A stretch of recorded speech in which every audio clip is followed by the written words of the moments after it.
I can't affect the yeah. So I don't know what is most gonna help your car though.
Welcome, our wonderful economic students and their teachers.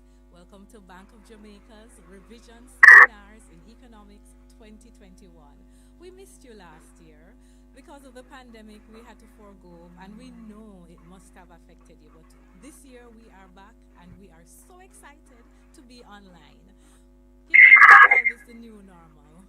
Now, we have some wonderful presentations. We'll be doing two today, and on Friday, we have a live stream. We'll do three. We Right now we have an Ardenite. So if there are any Ardenites in the chat, you can show some love. We have Mr. Alex Robinson, and he's doing a presentation on monetary policy. Afterwards, we'll do another presentation, and then we'll be done for today. Of course, all the presentations will be on our YouTube, so Bank of Jamaica's YouTube channel. So you can always go and look at them, revise, and please, a couple of ground rules. We are going to mute you in the Microsoft Teams, but if you have any questions, you just write those in the chat. We will monitor the questions, and at the end of the presentation, Mr. Robinson will gladly answer your questions. And guess what? He won't only answer the Ardenites, okay? Now, sit back, relax, and enjoy the presentation.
President. Good morning, everyone. So, I'm happy to be here to make the first presentation of the seminars in economics. So, this is an annual seminar. We, as Ms. Moody said, we were unable to stage this event last year due to the pandemic, but we're happy to have you this year. So, I'll be taking you through the first presentation for the day, and it's on the topic of monetary policy. So, I want you to pay attention to me. This is the first presentation here, fresh, right? So I should get the most of the attention today, right? So let's go into it. So the topic of the presentation is monetary policy, design and implementation by the central bank. So I'll be taking you through an outline initially.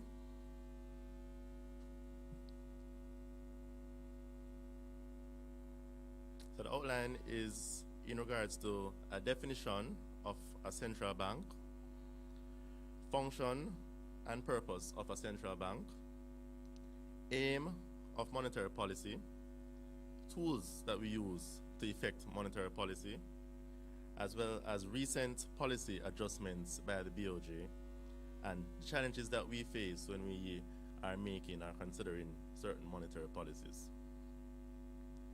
So first off, the definition of a central bank. What is a central bank? So we know the name of our central bank to be the Bank of Jamaica, but generally this is a generic name. So you have different names for institutions that operate in the fashion that we do. So for example, in the US, they don't refer to their central bank as the Bank of America. No, that's a commercial bank that operates in the country. They refer to themselves as the Fed, the Federal Reserve, right? So you have different names based on the different countries that you're in. You also have, when you look at the Cayman Islands, they have the Cayman Islands Monetary Authority. So that's a different name that we have. The Switzerland Central Bank is referred to the Swiss National Bank.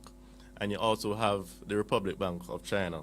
So we have different names, but the role, responsibility and functions of these institutions are similar in nature.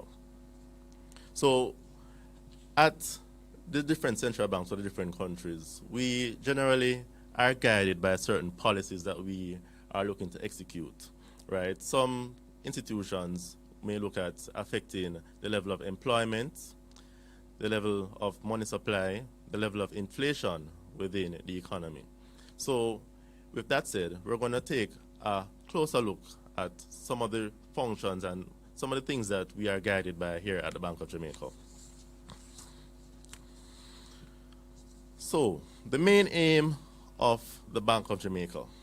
So, as persons who have been following the recent developments, would have taken note of the fact that since recently, as at the April 16, which is just a few weeks away, the bank officially started operating as an independent autonomous authority in the framework of inflation targeting. So what does all of that mean? Well, it is, in a way, a more guided approach to how we function here at the BOJ. So our main responsibilities and the objectives that we try to meet is in relation to price stability as well as financial stability, with the primary objective being price stability. So, as mentioned, the Bank of Jamaica Amendment Act 2020 was passed by the Houses of Parliament and effected amendments to the Bank of Jamaica Act. So it's not a new act. What we have done is amended the act to make our role more clearly defined as to what we are trying to do and effect here. So I mentioned that price stability is our main function.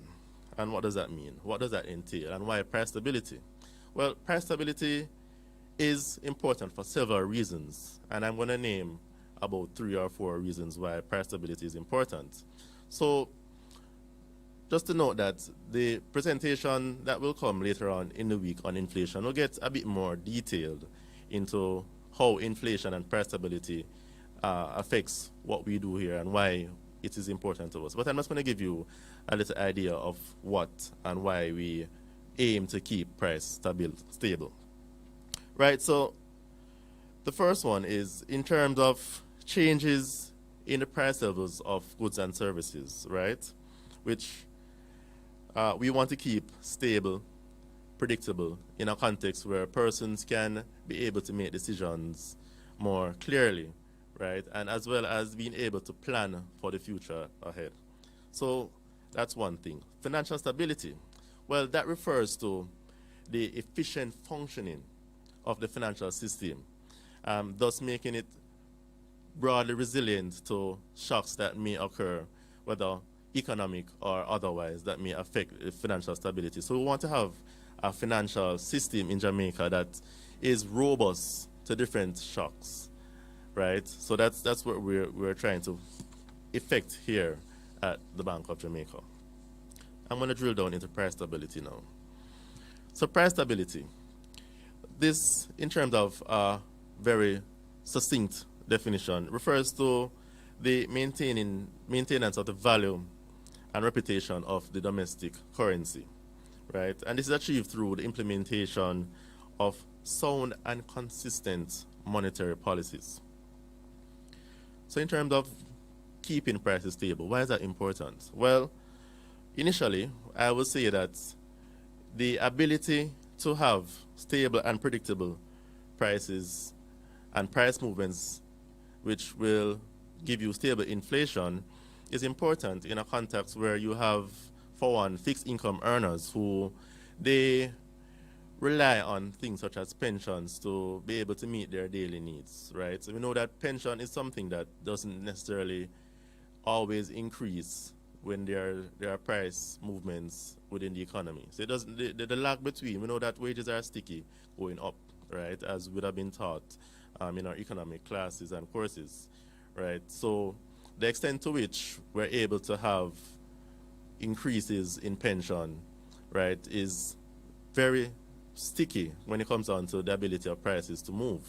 So we want to be able to have our pensioners, even persons like me when I eventually get to that age, where when I am no longer able to work, right, I'm able to plan to pay my medication, to buy my groceries, to pay my utilities, right? And the money that I would have earned would be able to meet it, and I wouldn't have to worry about whether or not whether the amount that I'm earning is able to meet those needs.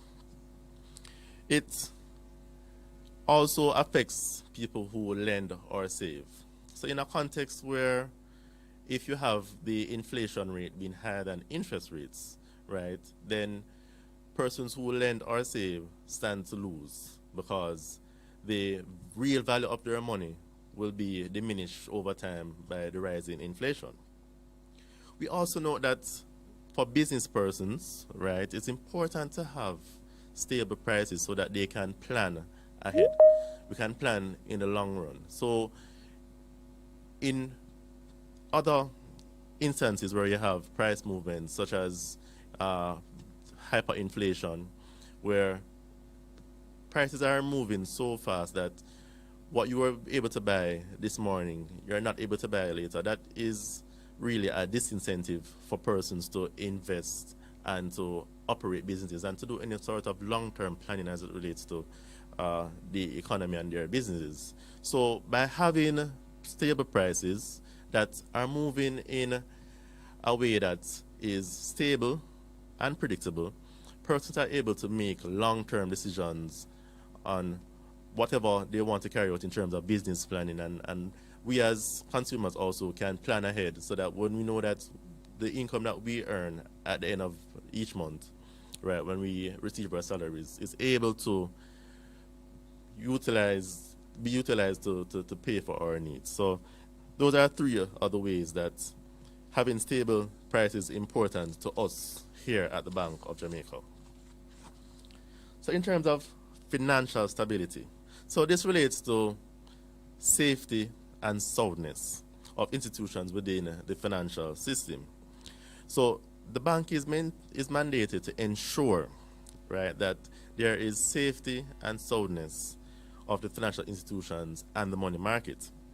So, in terms of being the role of the chief financial regulator, it's important from this standpoint that we have a system that is able to adapt and adjust to any shocks that may affect the economy. So we'd have known about the financial crisis that happened a few years ago in 2007, 2008, and we would have been able to see the effects, even we would have felt it indirectly, but we would have been able to see the effects that having an unstable financial system can have for persons and economies, because we saw where there were periods where the level of growth within countries declined significantly, right? Persons would have lost their incomes and so forth.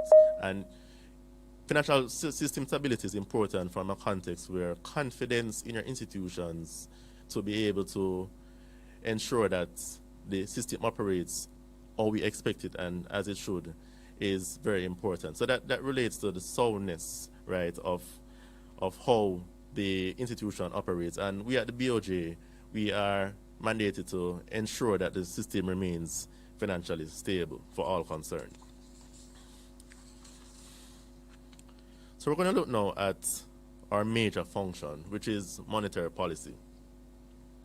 So monetary policy refers to the actions taken by the central bank to affect financial conditions in pursuit of the broader objective of price stability.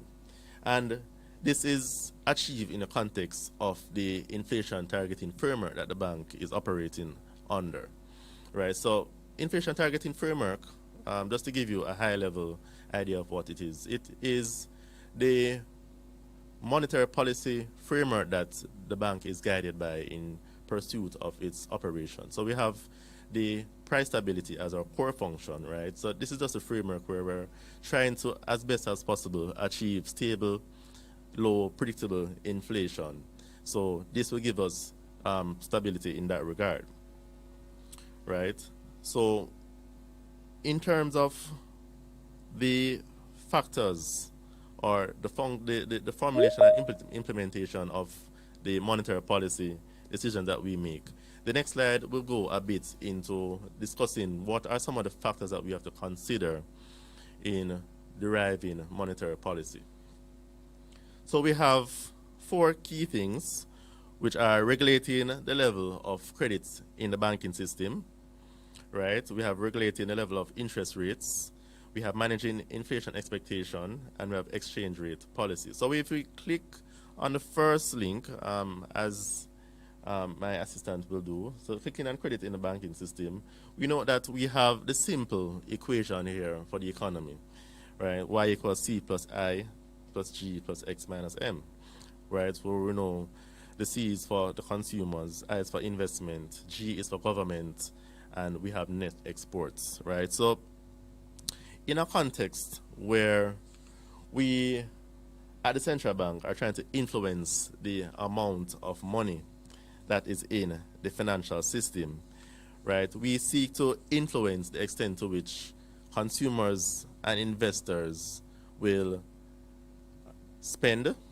or save during particular periods. So if it is that we are looking to increase the level of spending within the economy, we will take the appropriate policy actions to ensure that we achieve this, right? So we are focusing primarily on the C and the I, which is the consumers and the businesses, the extent to which they are able to get the level of credit that they require from the financial system to do the level of investments. That is if we want to increase the level of output within the economy.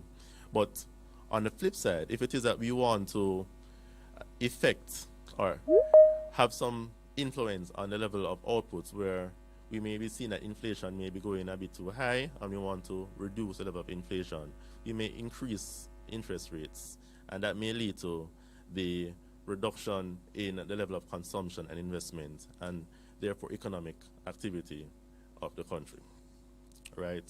So we're going to go next to look at the interest rates, right?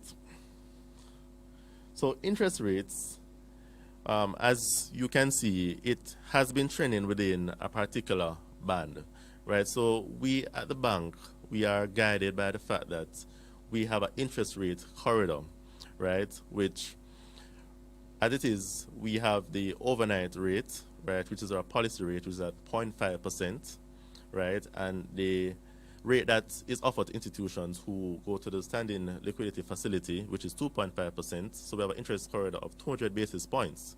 And we are keen in having inflation rates deviating within that inflation corridor. That is important in a context where we want to be able to have interest rates moving in a predictable manner, no haphazard movement of interest rates. And also, we want the interest rates to follow the path of the policy rate. So the policy rate is also known as the signal rate, right? And when the BOJ increases or reduces the interest rates, we are able to also affect those other rates that exist in the money market, right? So you would want to see the level of movement, right, being somewhat consistent with the rates that we have when we adjust our policy rates.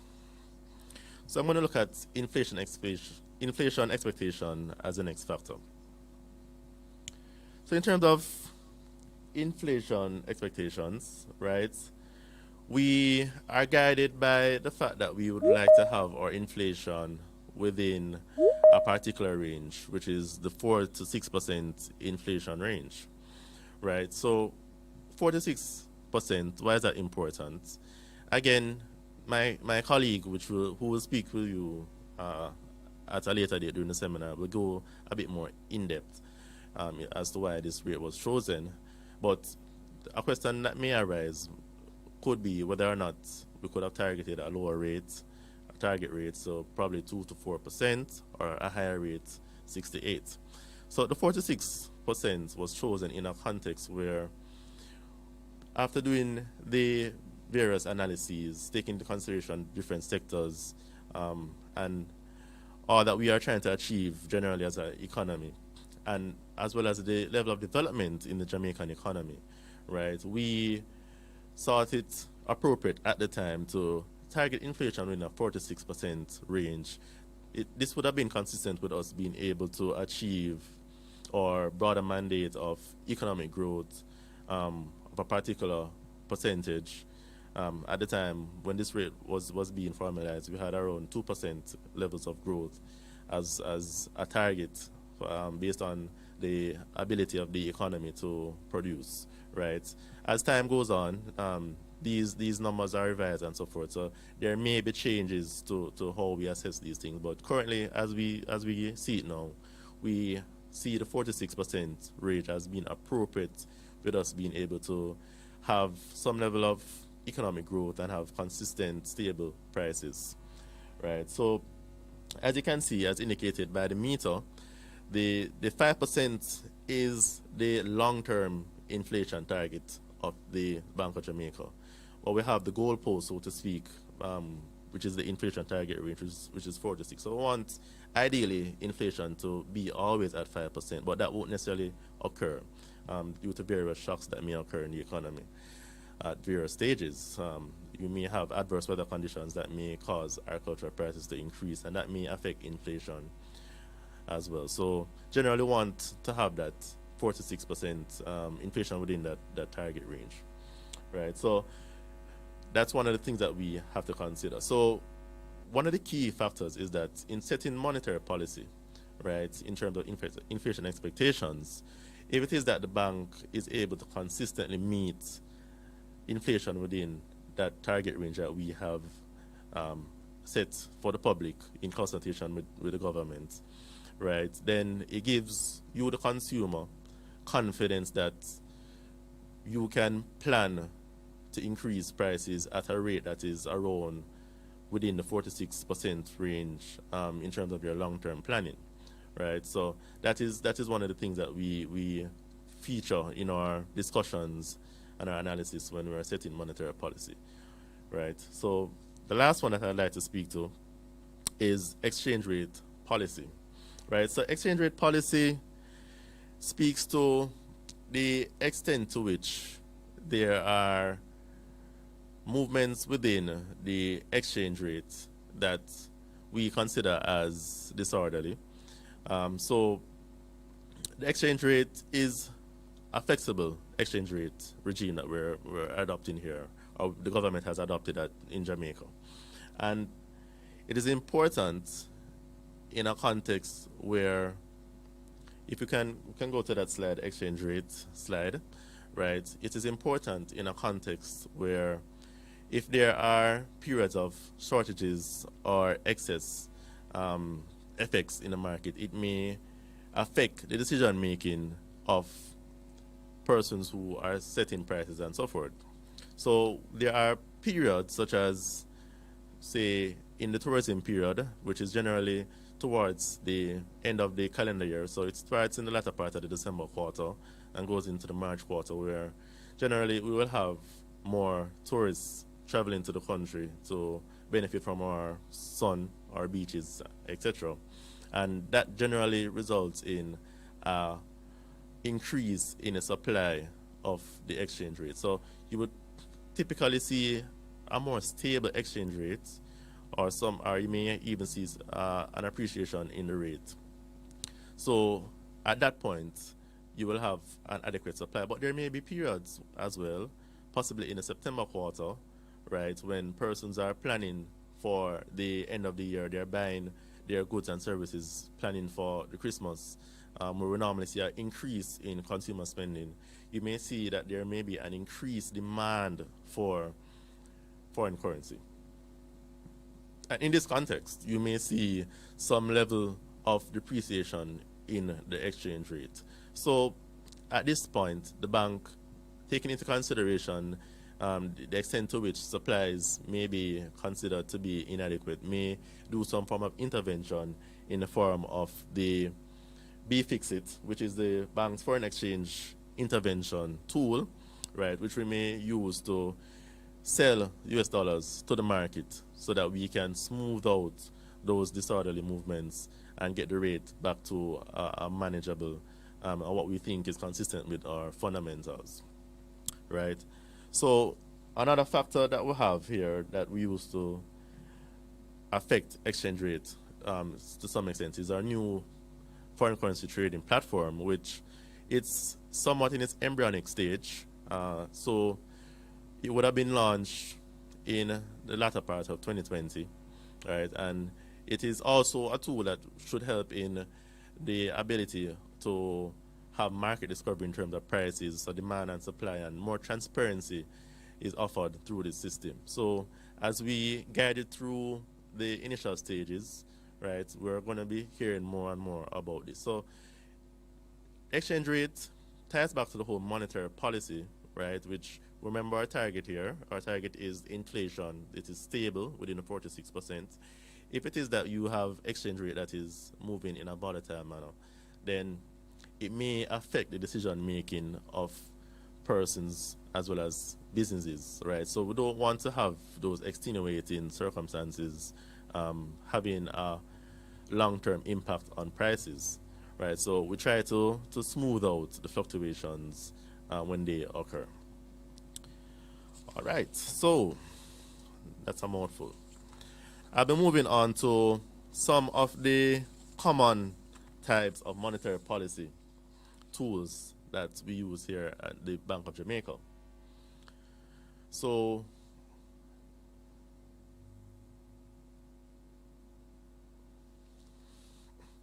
just a minute as we go to that slide. All right, so we have a few monetary policy tools that we utilize here at the bank, which helps us to shape monetary policy, right? So we have the tools that can be grouped into two broad categories, which are the direct controls as well as the indirect controls. So the direct controls that generally persons are familiar with are reserve requirements. So that really speaks to the portion of deposits that institutions are required to hold at the Bank of Jamaica. So that is one way in which we will be able to affect monetary policy. So if it is that we want to have an increase in money supply or an increase in output, right, we would reduce the reserve requirement, right, and that will be able to make more money supply available to the different arms of the economy, so that would that be the consumers or the firms who would want to have that money to invest, right?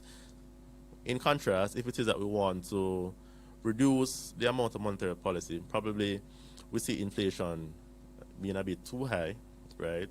Or going in a direction where it may be compromising the ability of us to have inflation within the target range.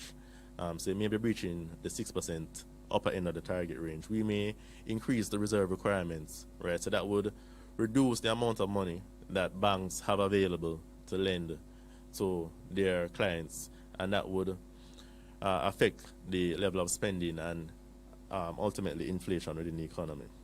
So we have also interest rate controls and credit ceiling. So we don't really use these policy tools much these days, but in the past, there would have been usage of these policy tools to affect the level or the extent to which credit is made available to clients through institutions. And we have the discount rate, which is essentially the rate charged for commercial banks and other depository institutions when they come to borrow funds from the central bank for whatever reason. So we have indirect controls as well.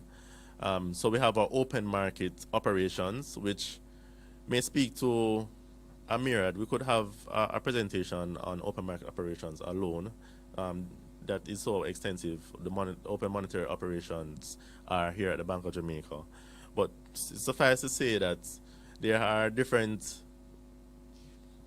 forms and different strategies that the bank can use to affect monetary policy through open market operations, right? So to this extent, we would trade with institutions, so the DTIs, commercial banks, etc., merchant banks, primary dealers, to affect the level of credit that's in the system and generally the money supply, right? So that is one of the indirect controls. And the last one, which you may not necessarily see on the news much, but it's moral suasion. So that's the extent to which the bank will try and influence the behavior of persons within the financial markets, right, through probably having a discussion with persons to discuss certain things that are happening. So we'd have heard about one example maybe of in terms of dividend payments, right, where during the pandemic there was communication from the bank to the entities that would have normally made dividend payments during this period to probably hold off on making these payments in a context where we were really concerned about the level of liquidity within the system. So that's one level of moral suasion that we can use from time to time to affect monetary policy.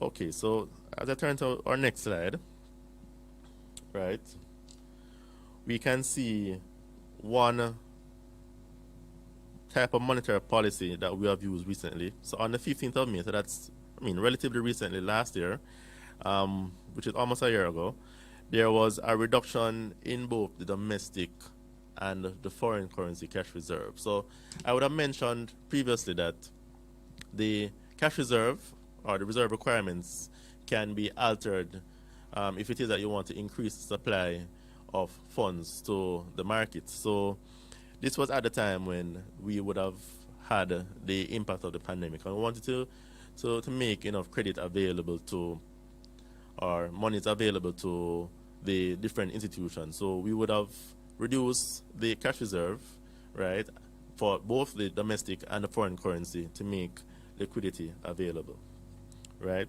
So another policy measure that we use is the policy rate, right, which is on our next slide, right?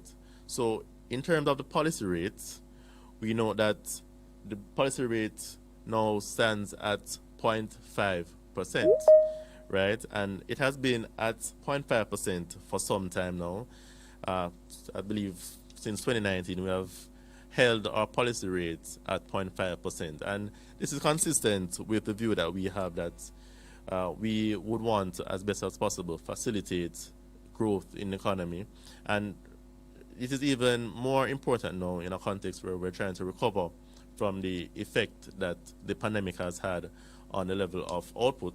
So we are trying to maintain the policy rates as accommodative. That's the word that we use, as accommodative. So when the interest rate, the policy rate increases, then it would be less accommodative. But right now, we're trying to remain as accommodative as possible, while in the context of our inflation target, which is our main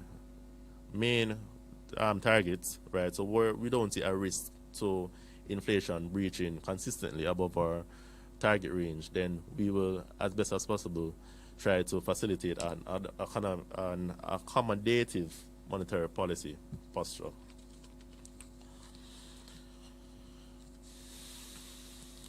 Okay. So in terms of monetary policy transmission mechanism, so just to give a broad definition, it is the process through which adjustments in the bank's policy rate induces changes in the prices of goods and services. So the credit and the exchange rate channels are the main conduits through which monetary policy impacts inflation. So the credit channel impacts inflation through the levels of aggregate demand, right, and the level of output that the economy is likely to achieve, right? And the exchange rate channel works through changes in the price of imported goods and services, given the country's level of openness.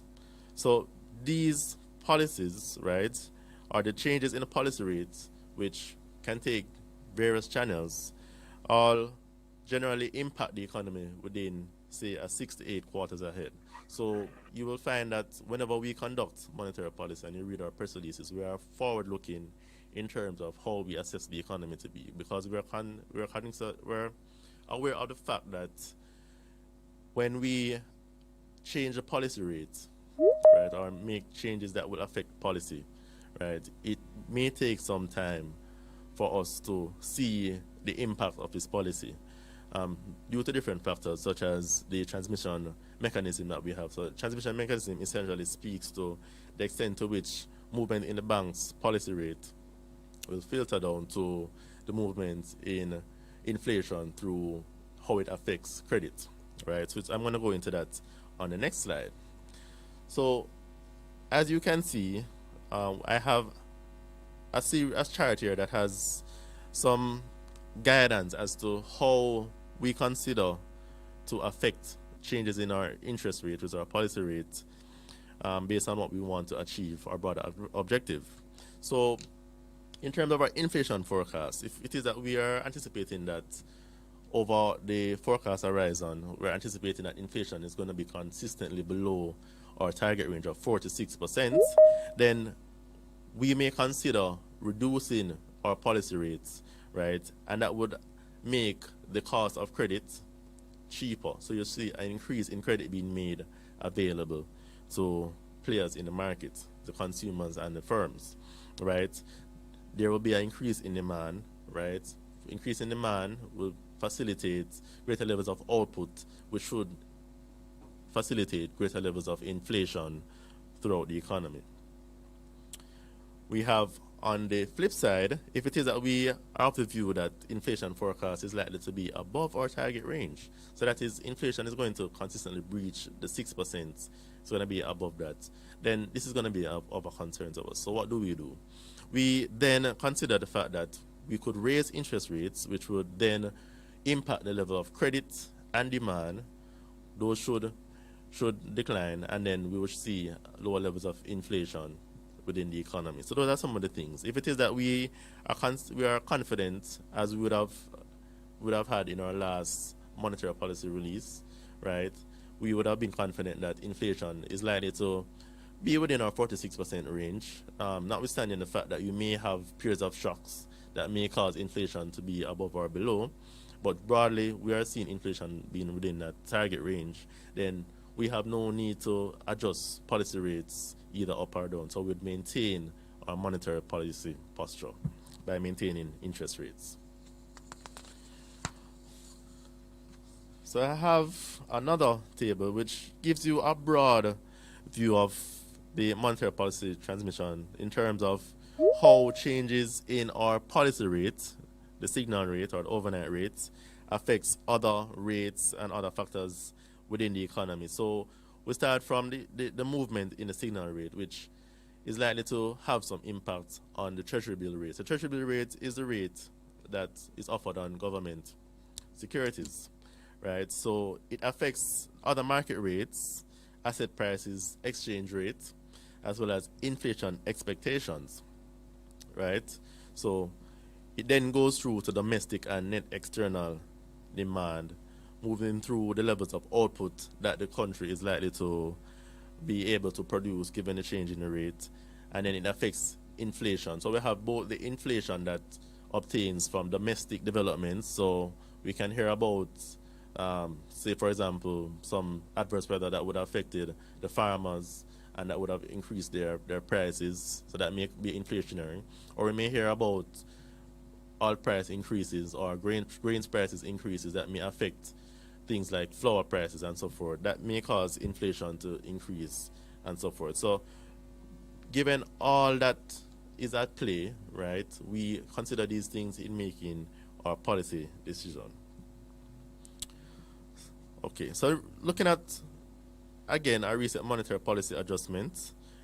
So I would have discussed this one previously, so I won't spend too much time on this, but just to say that the accommodative monetary policy, right, which, as I mentioned, is more important in a context where we're trying to facilitate the recovery of the Jamaican economy in the context of the pandemic. We have, based on my last point here, the date of the next policy decision announcement will be the 18th of May, which is next week, right? And it's going to be done by the Monetary Policy Committee, right? So the Monetary Policy Committee is one of the new committees, right, which have been set up in light of the bank moving towards independent institution on April 16. So essentially, previously, the decision on policy rates and that type of thing would have been primarily been made by the governor. He would have been the one to sign off in consultation with the technocrats that we have here at the BOJ. However, given the change in our approach, the decisions that we'll be making as related to the policy rates will now be done by a monetary policy committee, which is comprised of the some members of the Bank of Jamaica, such as the governor and the senior deputy governor, as well as other members that may be external to, well, not maybe, who are external to the Bank of Jamaica, right? So we have those persons who will be in consultation with the governor. They will be making decisions on policy rates going forward. So this kind of makes it more independent, and it speaks to the level of transparency that we're trying to adopt here at the Bank of Jamaica, where persons are able to be a part of, and we will also be making certain things available which relate to minutes of the policy committee meetings that will give you some indication of some of the factors that we would have been considering in making our decision. Right, so this obtains with other institutions that exist in advanced countries, such as the Fed, where they make their decisions and they produce their minutes that is available to the public so that they can see what were the considerations and so forth. So we'll be adopting this approach, and it, as I mentioned, it will even make our policy decisions more clear and transparent.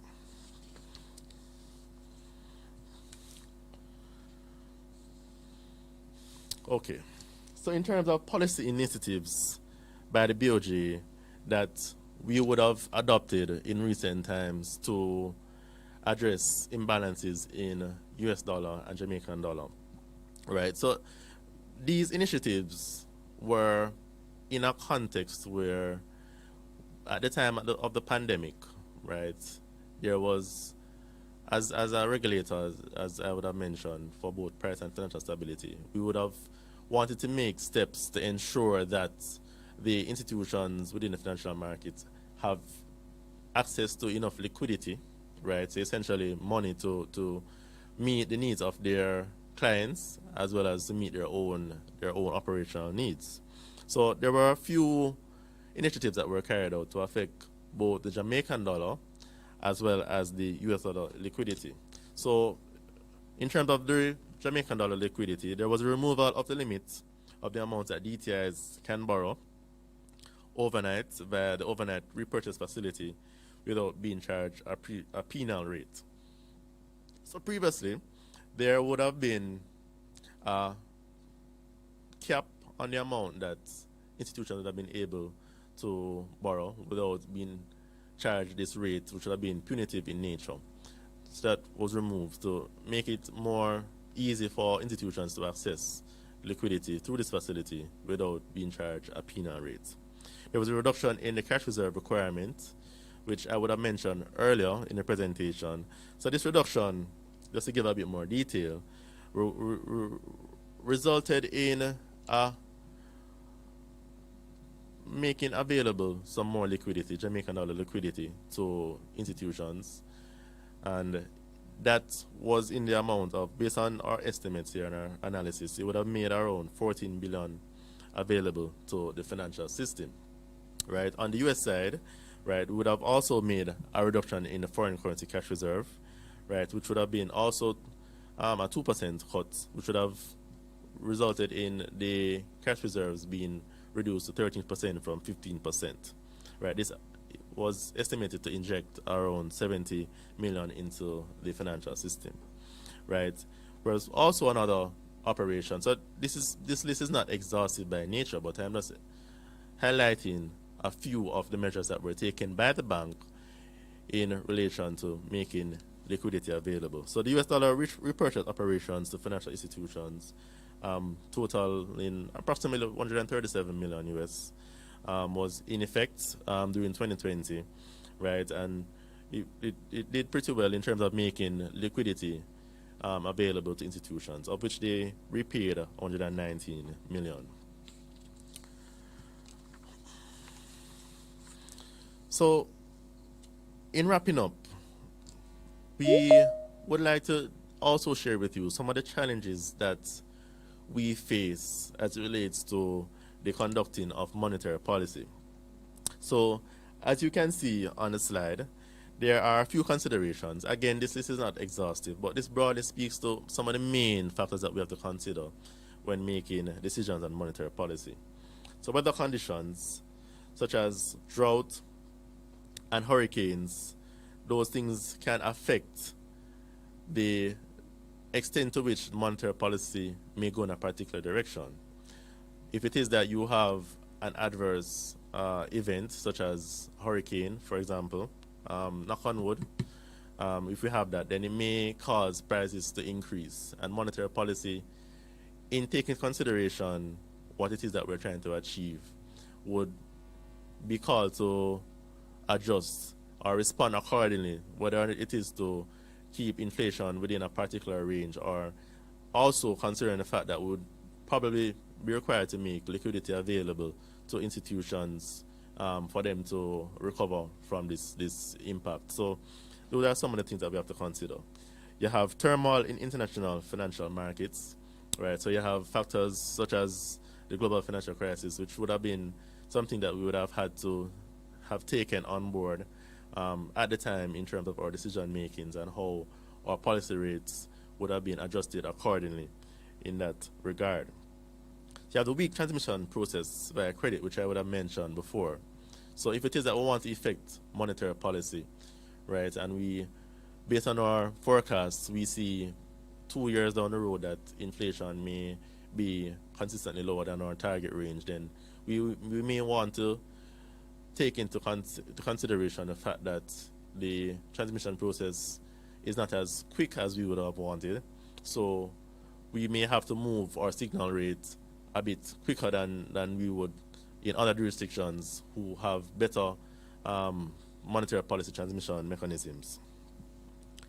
So another consideration is monetary policy is limited to providing an enabling environment for growth. So in a context where we're trying to achieve higher levels of growth within the economy, monetary policy has to consider that as well. So as I mentioned, I want to keep you focused on the fact that inflation targeting is our main focus, and we want to keep prices stable.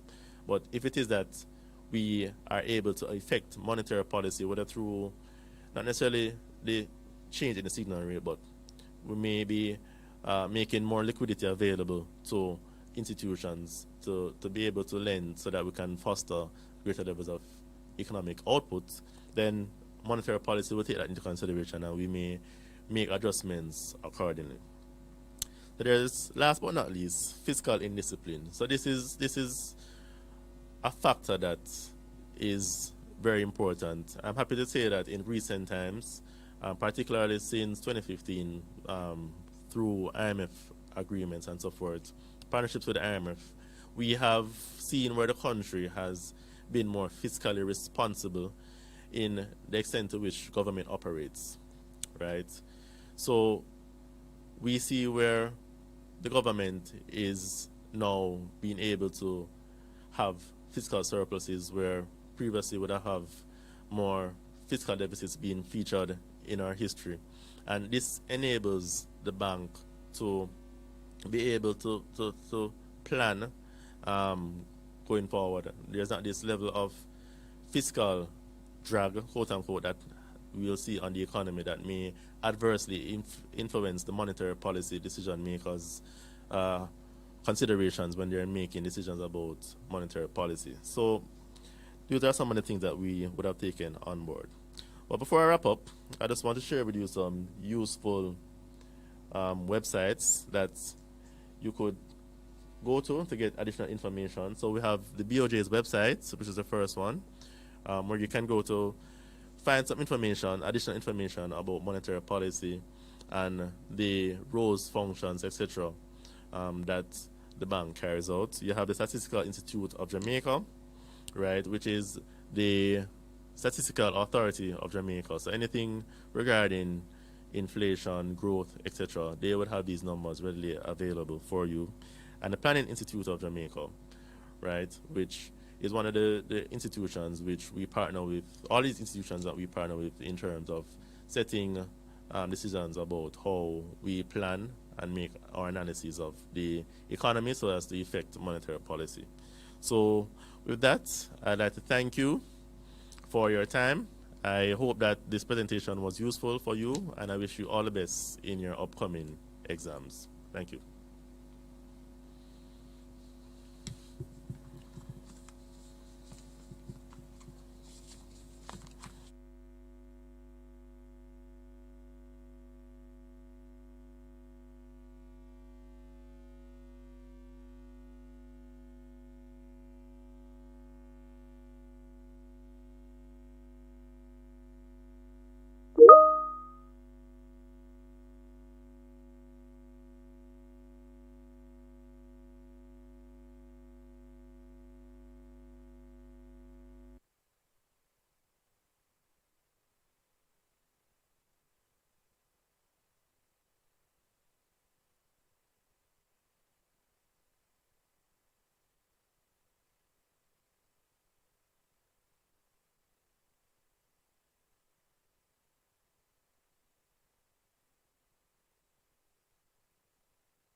Okay, everyone on my Teams meeting, it's Sandra Moody again, welcoming you back. I hope that was interesting and you got a lot of information from Mr.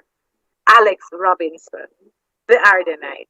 So the Woolmers people on the link and the Charlemont, don't feel bad, your chance is coming up.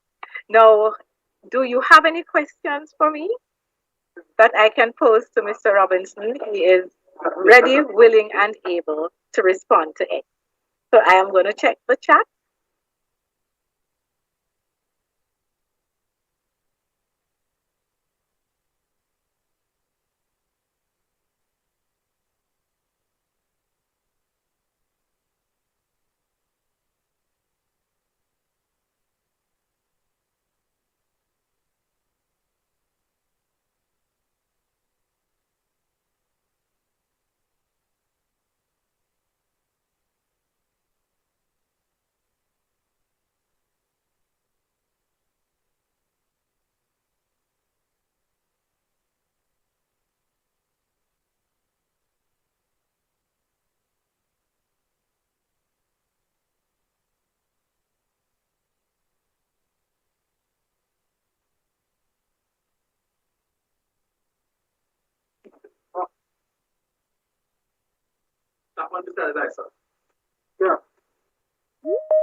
Welcome, Miss Francis. Our next presentation will be starting momentarily. I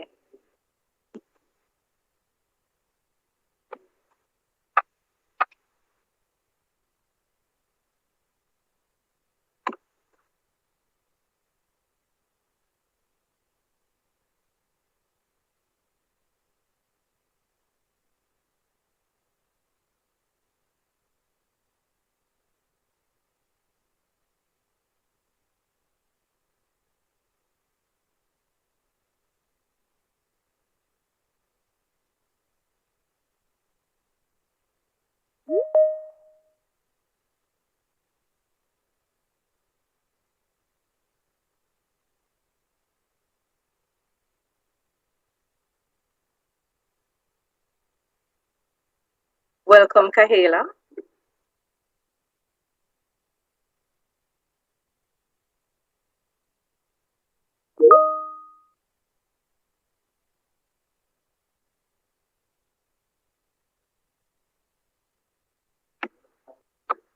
Good morning, Dominique. We're seeing you. And you can let us know which school you're from.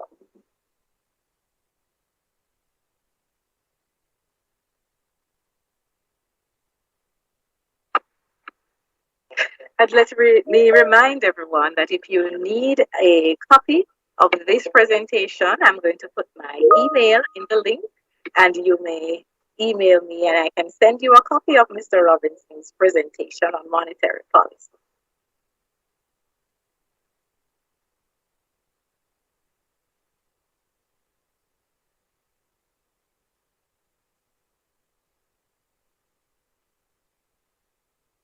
Oh, you're from St. Catherine. Welcome, St. Catherine High School.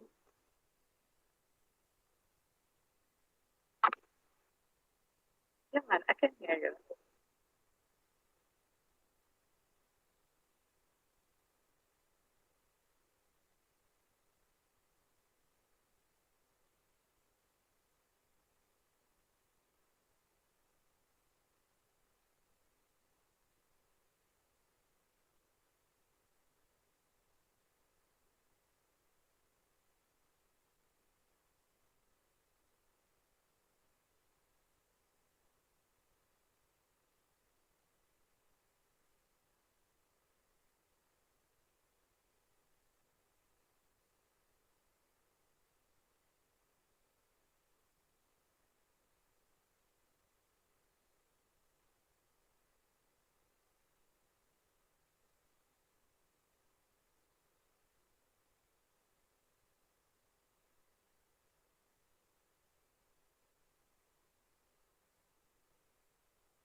Yes, Joanna, I was just saying that I'm putting my email in this chat. So if you need a copy of the presentation, you may email me. I just sent it, sandra.moody@boj.org.jm.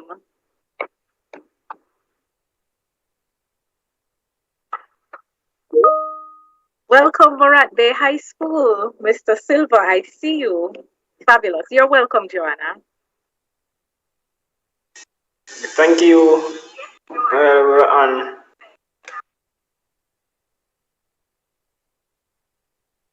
Hello, Mr. Silva. You must let me know your students. So when they put their names in, um, just let them put the school that they're in. We're setting up for Mr. Okay, miss. Okay, miss.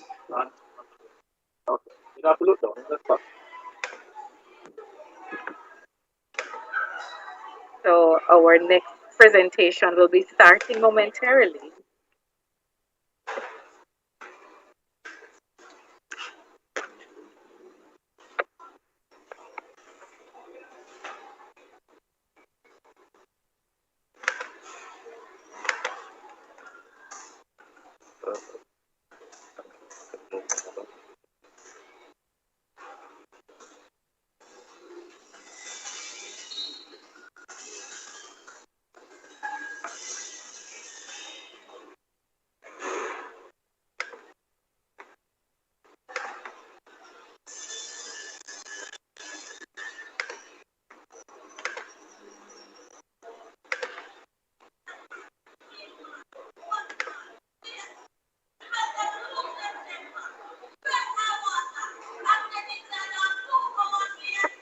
All right, everyone, we are going to begin momentarily our presentation um, on exchange rate determination and the balance of payment.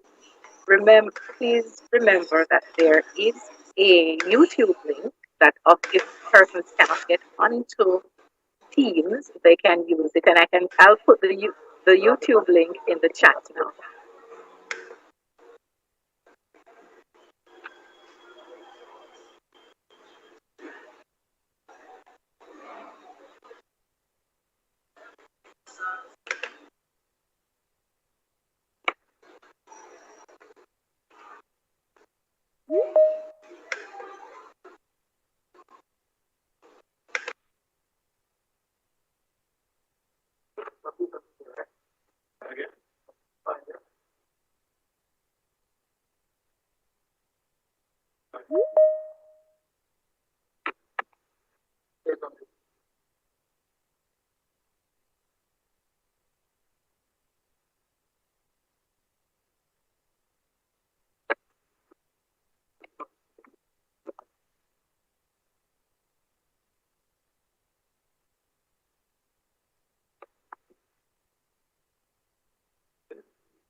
You want to announce it?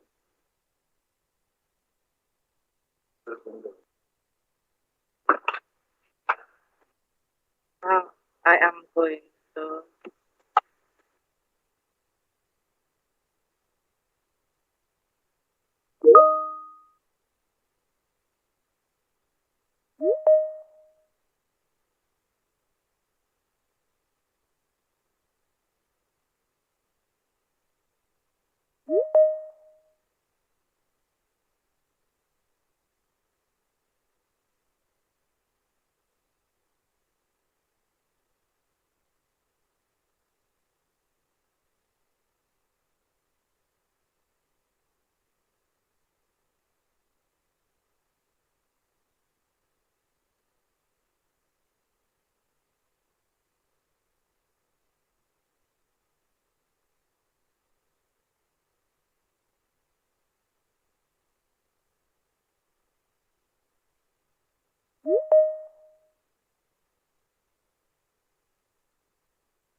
Welcome, Dejane. Yeah, change again? Yeah, I have it. Okay, when you're ready, whenever.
Welcome back, everyone. We hope you enjoyed the first presentation. I got the messages that you need the copy, and we will be sending out those copies for you momentarily. Our next presentation is on exchange rate determination and balance of payments, and that will be presented by Mr. Lance Rochester.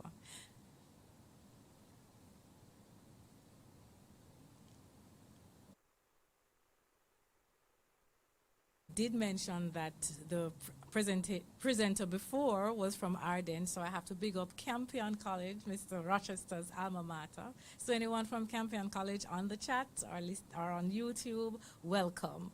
So without any further ado, I will call Mr. Rochester. Enjoy.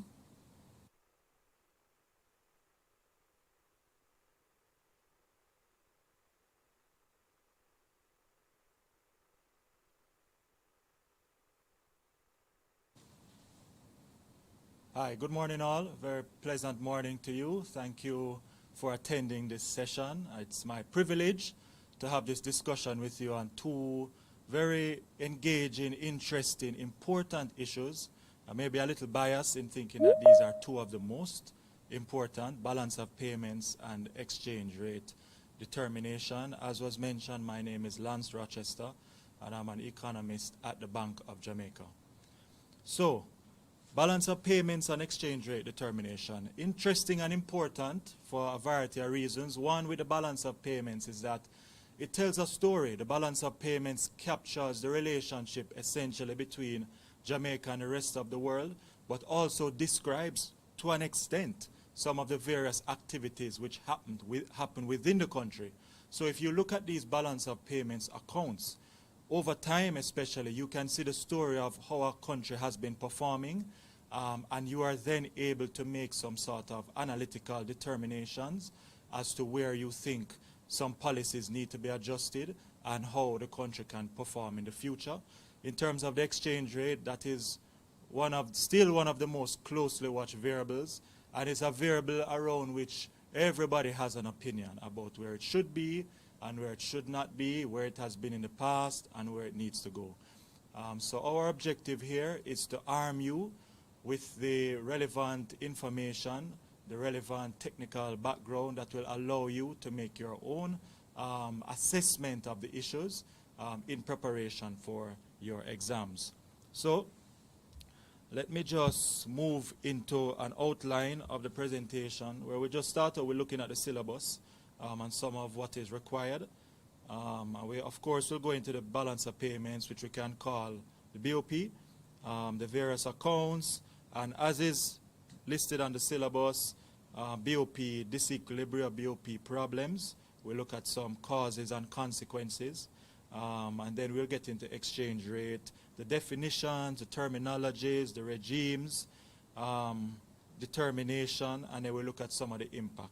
So we have a bunch of slides here, a fair number of slides, so I won't be going through every single slide in depth. My objective is for you to have a fairly good grasp of the issues. So I'll use some examples as best as possible.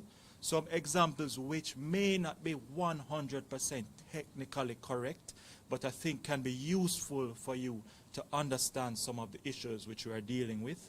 And thereafter, you will, with your teachers who are the bosses, will strategize as to how to get the most marks from the various questions which you'll face on the exam. So my job here is more of a general job, just to give you a good feel and to an extent possible a practical feel for some of these issues. So this is under Unit 2, Module 3, as you would know better than I, BOP and exchange rates. And here listed you'll find again some of the various items which we'll have to review. And just a big picture again. Big picture before we go into the details. What is this thing about? Well, balance of payments, again by definition, it's an accounting statement for the country reflecting transactions between residents and non-residents. The simple definition. But what really does that mean? And here we can think about accounting statements, and you would all be familiar with accounting statements in one way or another. Accounting statement for a business, an accounting statement for an individual. and the BOP deals with the accounting statement for a country as a whole. But if you think about any accounting statement, let's say for you as an individual, right, or maybe what you're aspiring to, and you think about various incomes and various expenses, you're receiving money, you're paying money, receiving from various sources, paying for various reasons. Let us say, for instance, that you have a little business, and I can use an example of maybe you as a YouTube content creator, maybe a TikTok content creator. In another life, maybe I would have just given an example about, selling some stuff at school. Maybe you're selling sweets. Maybe you're making CDs and selling CDs. I know many of you may not be familiar with this idea of selling CDs, but that was a thing once upon a time. So let's say you are a TikTok creator and you get paid for these excellent videos which people love to watch. So you have money. People are subscribing, paying you money. That's income coming in. You also have expenses, of course, because you have to purchase the right equipment, the right cameras, the right phone. Maybe you have to have the right lighting setup. Maybe you have to pay a graphic artist to help you with some of these videos in some cases. And so you have expenses as well. Let's say you made some money last year and you had saved it in a bank or maybe invested some of it, and so you're earning profit on it this year. Profit this year from yesterday's savings. And that's income as well. You may have some interest income, or you may have some dividends based on whether or not you bought some shares. And let's say also that auntie overseas, maybe grandma, she loves what you're doing. She wants to support you. She wants to give you some remittances, right? Maybe she would give it to you anyway, but maybe she gives you a little extra. So you have money coming from a family member. You're not doing anything in return. They just want to help you. So they give you these remittances. That's a form of income coming in as well. And essentially, because I know that you all are at least to a degree familiar with some of these terminologies like the current account, export, imports, income, and current transfers, remittances. Essentially we have described a type of a current account where at the end of it, based on your income, your money coming in and what's going out, you may have a surplus, which is extra money. You may have a deficit, meaning a shortfall, or you may break even. You may have a balance. And so let's say you did well in the year and you had a surplus, maybe let's say $100,000, and now you have to decide what to do with that current account surplus. And so what could you do with it is that you could lend it out, right? You could lend it out to some institution, you could lend it out to somebody to try and make some profit on it down the road, or you could invest it, right? You could buy a stake in another business which you think may do well, right? That's a form of direct investment.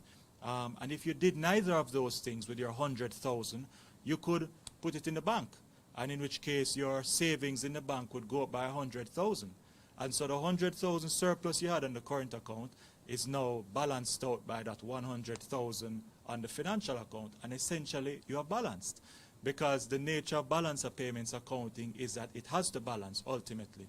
There's some transaction along the line that is going to offset another, and you will be balanced. And so we could even stop there and not go into anything else on balance of payments, right? But that gives you a sense of what it seeks to do. That is a not 100% technically correct way to look at it, but I think it can be useful.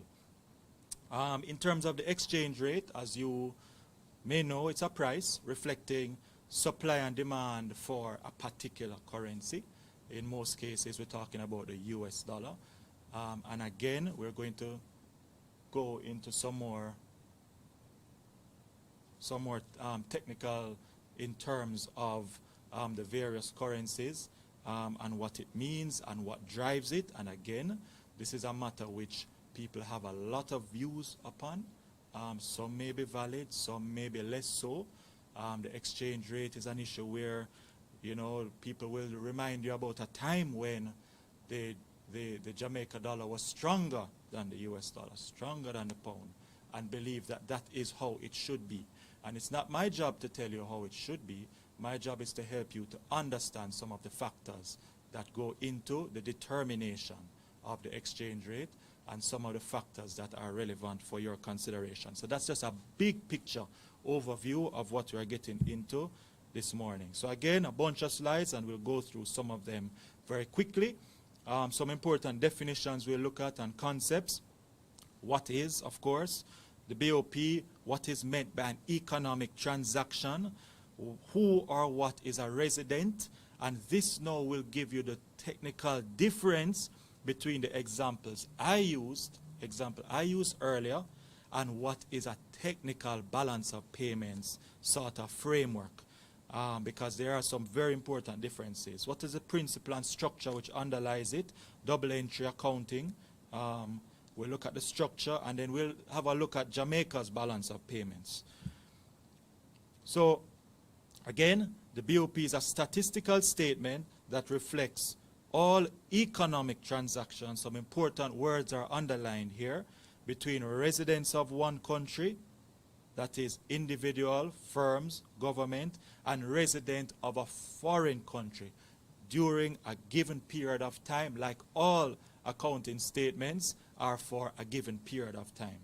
And the Jamaica's BOP therefore reflects the economic transactions between Jamaican residents and the rest of the world, and BOP is concerned with transactions and flows rather than stocks, meaning how much money moved during a period rather than how much did I have at the end of a period.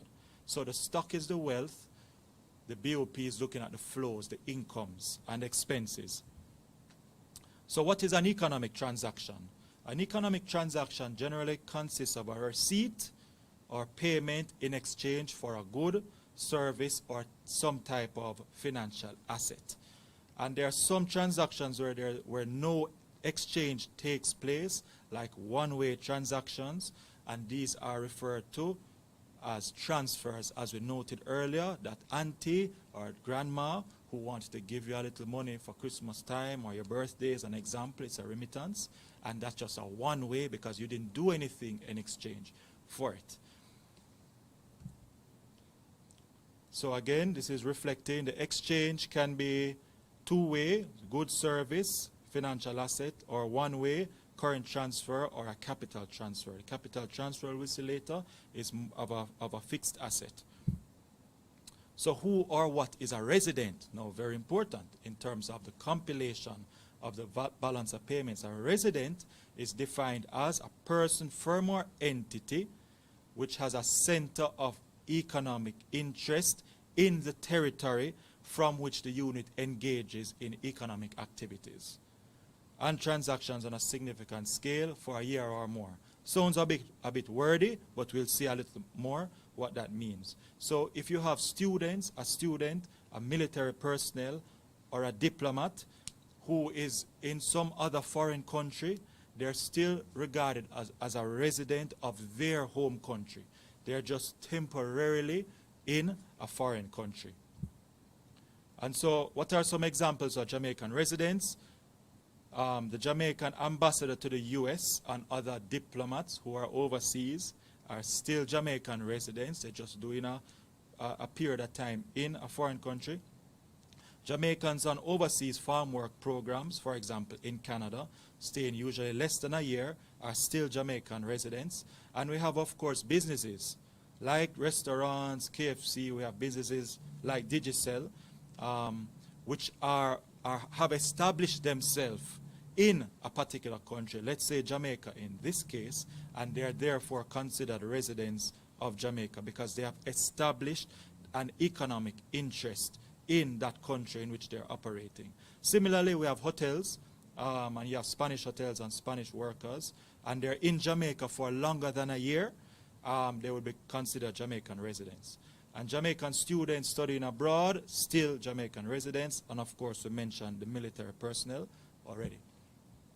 So some transactions, again, just an example. So what we have here is a package going from the rest of the world. We are importing a package or a series of packages, and the package comes into Jamaica, but you have to pay for it. So the money leaves Jamaica and goes to the country from which you are buying that package. That's a basic example of an outflow. In terms of an An inflow now, we export something in this case. Let's say we export bananas. It could be any good, any service, and the good or service goes to the rest of the world, and the financial inflow comes to Jamaica. And that's a simple example of an economic transaction. Now, in terms of the structure of the balance of payments, well, we discussed earlier current account and financial account, but in a more technical way, we have 4 accounts in the current account. In some cases, it's recognized as 3 because number 1 and 2, goods and services, can be treated as one sub-account, the goods and services sub-account. In some cases, they can be separated and considered as 4 sub-accounts. So we have goods, services, income, and current transfers. And in the financial account, we have the capital account and the financial account making up those 2 sub-accounts. So a bit more details in terms of the components. In terms of the goods and services, now we group it here. We have merchandise trade, which is a visible trade. So we'll have exports of goods like bauxite, like alumina, like rum, mineral fuel, scrap metal, etc. These are some non-traditional exports. And we also have imports. And surely you can look around you and see all the stuff which is around you, in your house, outside your house, which are imports, meaning they were produced in another country and brought into Jamaica. And they can be categorized as consumer goods, raw materials, capital goods, and transportation equipment. And in this goods and services account, we also have a transportation component, which deals with payments for transportation-related services, like transportation, sea-based, air-based, land-based, and we also have some costs associated, like shipping costs and freight costs and handling costs. And of course, we have the travel, which is one of the most significant areas of Jamaica's balance of payments, because this is where we are recording foreign visitors coming to Jamaica to spend their money in a hotel, in an attraction, in restaurants, and so on. And of course, there are Jamaicans who travel overseas as well. So while you'll have an inflow from a foreigner coming to Jamaica, you'll have an outflow when a Jamaican travels to some other country, the US and so on, to spend their money. In terms of other services, we have communication services. One example is the BPO sector. We also have insurance services and franchise fees. So we move now to the income account, where we have 2 main categories. The compensation of employees, which is salaries, wages, and benefits earned by seasonal workers overseas, for example, the farm workers, which we mentioned earlier. And we also have in the investment income, which is where you will have the dividends or the profit income flows or dividend income flows, which we have either earned on some previous investment or have to pay on some funds which we had borrowed in a previous time period. All right, so the final component of the current account is the current transfers. And as we mentioned already, these are mainly workers' remittances. Also a very significant component of our current account, where upwards of 2 billion, almost 3 billion US dollars come into Jamaica on an annual basis in terms of remittances, which is support from overseas. So very important aspect of the BOP. Now the capital account, the capital transfers deals with fixed assets and debt forgiveness, usually very small, usually. And the second component of it, usually very small as well. Most of the work is done within the financial account, where we have official, private, and reserves. In terms of official, we're looking at foreign flows, government-related flows. Private flows, we're looking at non-government flows. And of course, the reserves, which is managed by the central bank, is going to capture when there's excess and there's a buildup of reserves, or where there's a shortfall and the BOP needs to be balanced, there's going to be a draw on or a call on those reserves to ensure that the BOP is balanced. Okay, now we can move on to some of the principles. One is double entry, and the basic accounting convention for a BOP statement is that every recorded transaction is represented by 2 entries. That's a double entry accounting principle. and they are exactly equal values, debits and credits. So the current account is going to be equal to the capital and financial account because of this principle which we have. So we look at a few examples very quickly. So here we have the current account being a 500 million surplus, and so therefore we have a 500 in the capital and financial, which helps the balance of the two accounts. In terms of the current account now, we're looking debits and credits. When we export to a foreign country, we have a credit in the current account, in this case 300, and therefore when we export a good, we receive a payment, and that's a debit in the financial account of the same amount, and therefore our accounts balance again. Similarly, well, we have the coffee here again, but we have added another transaction, which is where we're buying IT consultancy services from a foreign country, in this case India. So we're buying, and so therefore that's a debit of 100, and so therefore we have to pay. And so in the financial account we have a credit, that's a corresponding double entry, which offsets, and you'll see the 300 offsetting and the 100 offsetting. They add up to 400, but they balance out in the two accounts. Now we have added a money transfer, like a remittance from an aunt in Cayman. She sent 20, right? And so therefore in the financial account we have the receipt reflected as a debit in the capital and financial account. And so the principle goes on. It's the same thing. We don't need to go through. We won't have time to spend, too long on certain slides, just so that we get the big picture. And so again, we see another balancing between the current account and the financial account, in this case 540.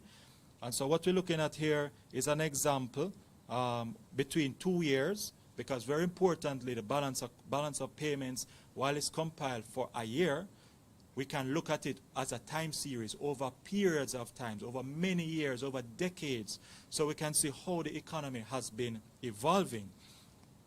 And what's also interesting about the balance of payments, if you look at various countries and you can see how the variables are moving, you may even be able to determine which country that is, or maybe what region or what type of country, just by looking at the numbers and not knowing which country it is.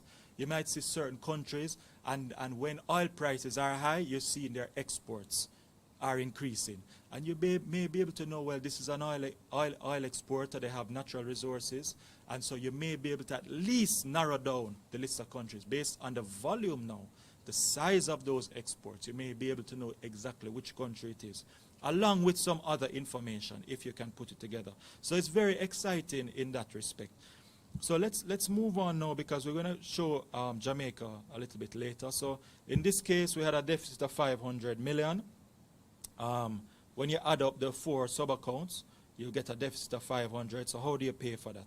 Well, we had some capital inflows, portfolio inflows, and the net financial inflows, but they were insufficient. So it has to balance. So what is going to ensure that we can pay for all of these 500 million current account deficit transactions? Well, your reserves are going to have to fall. In this case, it falls by 150 million to ensure that our accounts are in balance. If you look over the world, what we have here is a graph which is showing the green, and the brighter green the darker green it gets is a current account surplus. The darker green goes into a bigger surplus, and we have countries which are in purplish color, and the darker that color is the bigger the deficit.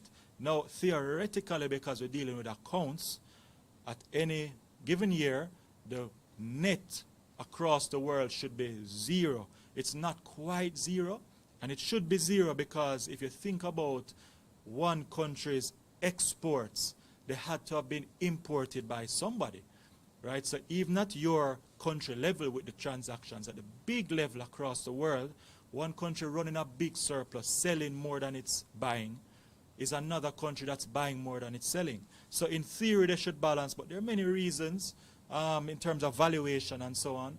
How did one country value the import relative to another country valuing its export?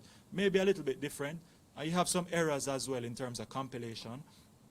So it may not balance out fully, but in principle, we can think about these transactions as balancing out. So now, what are some of the differences? Well, the current account has three or four main components, as we said earlier. The capital and financial has two. And importantly, on this third point, the capital and financial account finances the balance on the current account. It pays for it, right? So the entries in the capital and financial, in this case, we're saying is a negative sign, just to ensure that there's an offset to the positive on the current account. So in terms of a current account deficit, if it's a negative balance, it means that you're a net importer, you're bringing in more than you're selling. And if you're a surplus country, right, if in the case of a surplus, we think about a country like China, which runs very large surpluses. You can just think about all the goods which we know we purchase that are Chinese made, and that indicates an economy which is a net exporter to the rest of the world. And so ultimately, that surplus or deficit will determine whether you build up reserves, increase reserves, or you use reserves, draw down reserves to pay for that deficit. So just a quick recap. The BOP is a statistical statement that reflects all economic transactions between residents of one country and residents of foreign country during a given period of time, which is usually 1 year. BOP accounts must sum to zero, as we said, and for every credit, there's a corresponding deficit. And the deficit or surplus on the current account has to be offset by the capital and financial account to ensure that they balance. All right, and again, the surplus indicates that the country is a net creditor, meaning you're a net lender. You have extra earnings, so you can lend it out now. And one-way transactions are referred to as transfers, like remittances.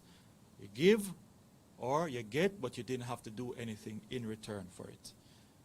All right, so that's essentially the BOP in a nutshell. I'm just hoping that you at least have a big picture feel for this thing. It's nothing daunting. It's just numbers. It's just accounts. It's just a matter of determining which numbers you count, right, based on the principles of residency and economic transactions, and just determining where you put those numbers that you count, which account, which sub-account, right, which is the essence of accounting ultimately. And it's for a country, and it's for a given period of time, and it tells a very important story about that country. Good. So we can move on now to problems and solutions, right? We won't go through this recap because we just did that, so we can move through some of these now. To note that, okay, so we're moving now to a balance of payments crisis. So I'm sure you could have thought about instances where there could have been problems that would be reflected in the balance of payments, and therefore a balance of payments crisis. Or you may have heard about countries which have gone through various crises and needed particular solutions to them. So what's a crisis? It's also called a currency crisis, and it occurs when a nation is unable to pay for essential imports.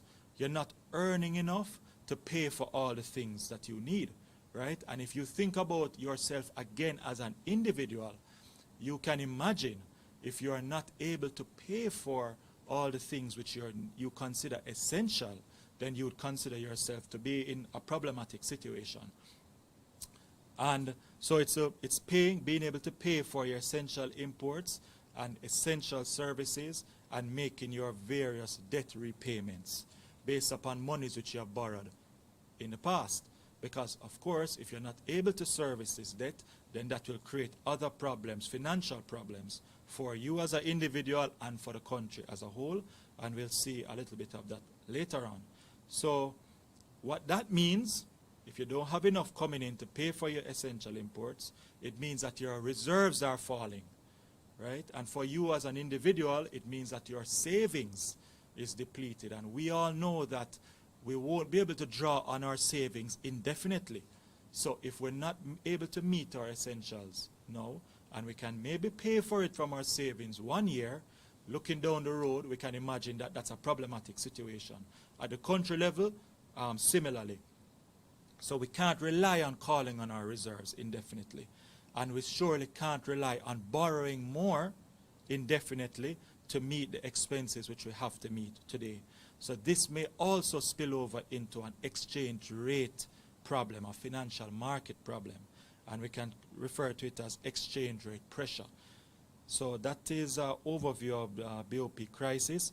And then we think about a case of a current account surplus. So you may be thinking a current account surplus is a good thing for an individual. Well, there are problems with too much money, maybe. It's probably a problem that we would like to have. And so we would say, we may be inclined to say that the surplus is a good thing. But for a country, not necessarily, because there are unintended consequences of too much money coming in over a short period of time, right? So let us say up front that no, a current account surplus is not always a good thing. Of course, it depends on the value, the amount of that surplus, and how long it has been sustained. We have the case of what is known as the Dutch disease. And in this case, there was an expansion in one sector in Holland where they discovered oil, right? And so it could be other natural resources, not just oil, other minerals. And so that country was exporting much more than it had in the past, right? And oil prices were favorable then. And what was happening is that there was so much foreign exchange coming into the country, right, that it caused the exchange rate to appreciate very rapidly. And the exchange rate appreciating very rapidly caused other sectors in the economy to be less competitive. They were not able to sell as much to the rest of the world, right? So the country became reliant on earnings from oil and not able to compete in other areas of the economy. And I think we can say generally to be reliant on one or two sectors in a country is a very dangerous position to be in. You'd rather have a diversified economy, because if that one sector runs into problems, the country as a whole will run into problems. All right? So surplus not always a good thing, right?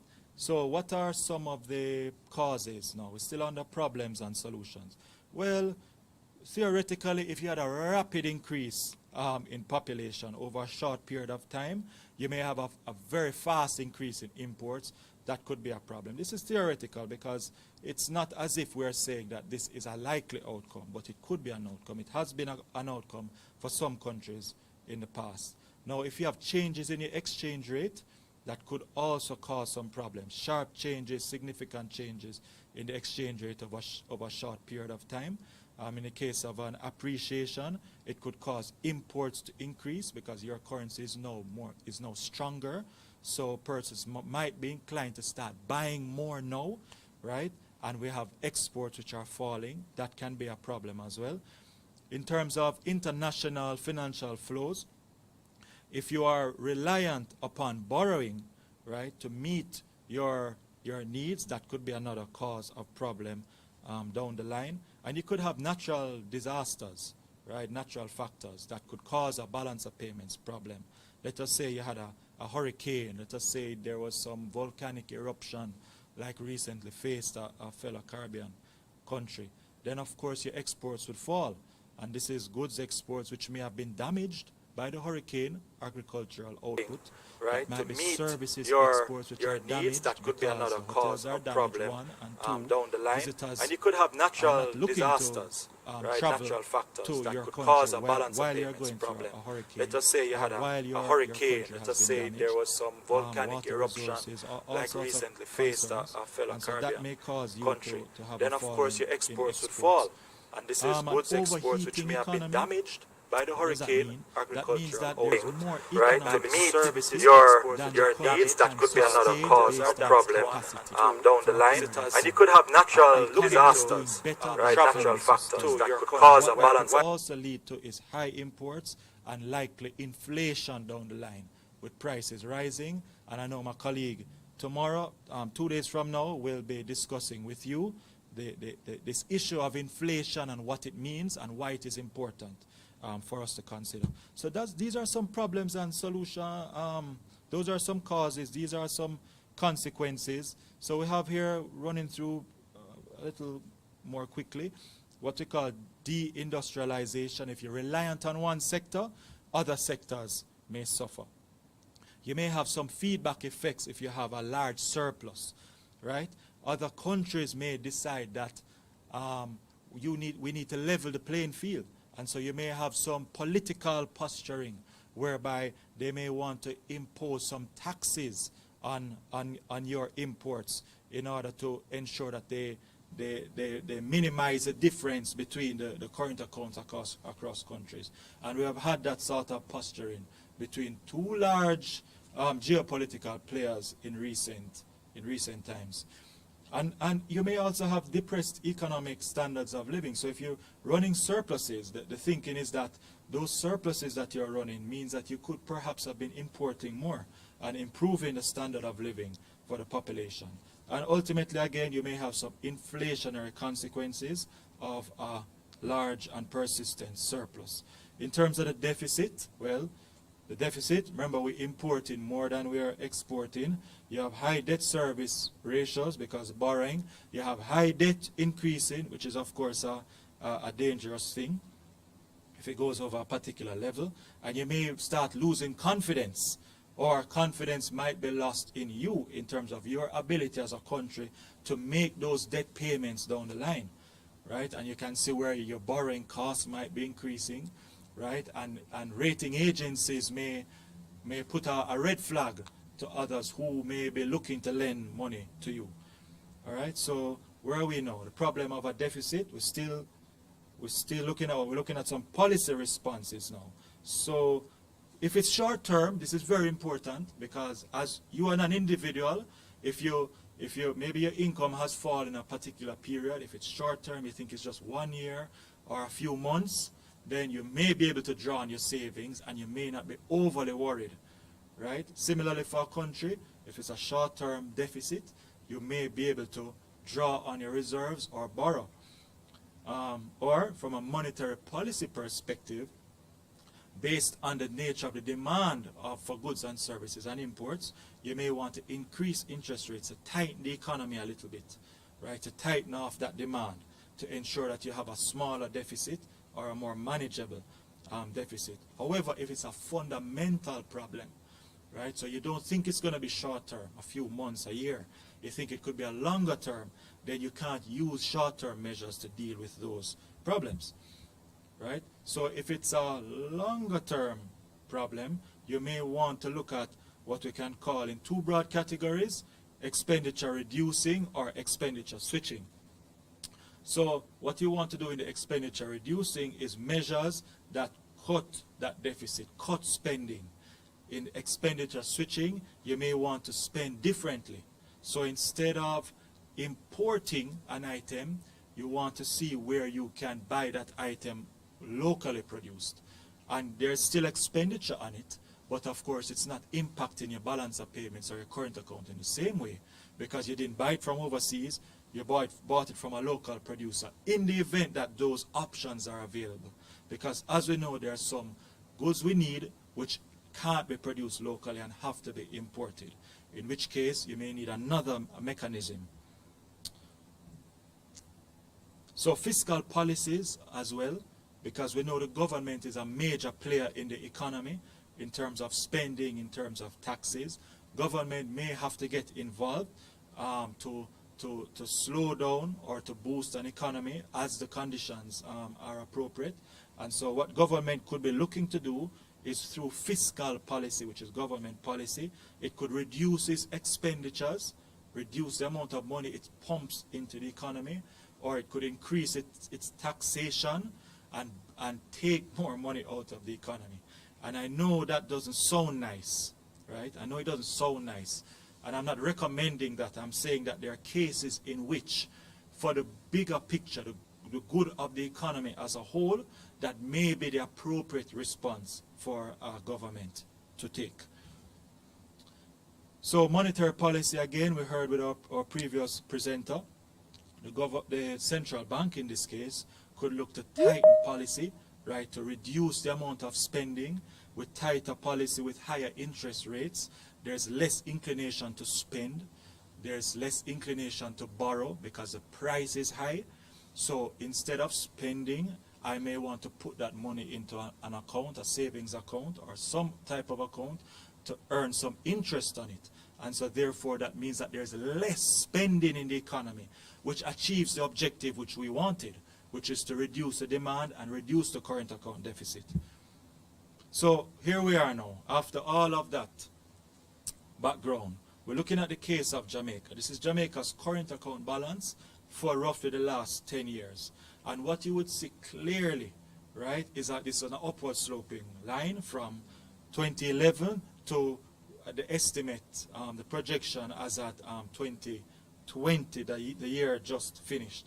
And so we're moving roughly from a deficit of almost 2 billion US dollars to roughly in balance, or a very small deficit, you could say, over the last 5 years. So in terms of the current account, Jamaica would have had a significant improvement. Now, if you want to understand what's driving now, what drove then, you would have to do a little more research. And there's plenty of material available on the Bank of Jamaica website, various articles, to try and understand what was causing a current account deficit of about $2 billion in 2011.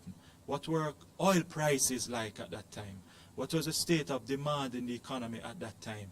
What was the state of investments that were being made in the hotel sector and so on? Which means that there were imports of goods and steel and lumber and concrete and so on in order to build these hotels and to build these roads. So there's a story behind this graph, and there's a story behind each data point in this graph, and there's a story behind how this graph has improved so significantly to have a very, very small deficit, in sustainable deficit over the last 5 years. So I would also invite you to take a look at Jamaica's reform program, which was supported by the IMF, and all the various factors which would have contributed to this improved position over time. And the answers truly are within what we would have discussed already, and which we will discuss in the next couple of slides. So what this table is showing you are, these are the numbers now. I mean, this is the balance of payments essentially, right? It's a summary version. It's a summary version. So you're seeing the current account, that's number 1, and you're seeing the 4 sub-accounts: goods, services, income, current transfer. You're seeing the capital and financial account, which is number 2, the capital account and the financial account. And you're seeing now the numbers behind it. So you'll see in 2019, that was a negative current account, so that's a deficit of 327. And in 2020, projected for a very small deficit of about 50 million. So the change between the 2 years is an improvement of 280 million. What can we zoom in on to understand what was happening last year? And I'm sure everybody would be familiar with the COVID crisis, which is ongoing. The balance of payments is reflecting some of those relationships. So in the first instance, you may be surprised to hear that the current account improved during a crisis. And it's fair to be surprised, right? Many persons were, even persons who are in this business, right? So in the first instance, we're saying, what caused this thing to improve? Well, let's look at the goods account. The goods account moved from a deficit of 4 billion, right? These numbers are reflected in millions of US. So it's 4 billion for the goods balance in 2019, and it now moved to a deficit of 3 billion. Why did it improve? It improved mainly because imports fell, right? Imports fell significantly. Commodity prices had fallen, the domestic economy contracted significantly, and there has been, still is, significant restriction on movement, and so persons are buying less from the rest of the world. So imports are down significantly. But one important deterioration is the services balance, which moved from a surplus of 1.7 billion to a very small surplus of around 400 million. And why is that? Well, we see clearly travel. Travel is now down, if you look in the change column, by $2 billion. Right? So we had a surplus of 3.3, it's now a surplus of 1.3. And why is that? Well, you know why that is. We have less visitors coming to Jamaica. right, in the context of the COVID crisis. So all of this, which we know about and hear about, is reflected right here in the BOP. But importantly, while the income account is slightly worse, I mean, we could say it's broadly in line in the context about the things we are talking. The current transfers has increased significantly. In particular, this item called other sectors, which is mainly remittances, which is higher by about 500 million, right? So this is a story behind the current account, which is driving the improvement in 2020 relative to 2019.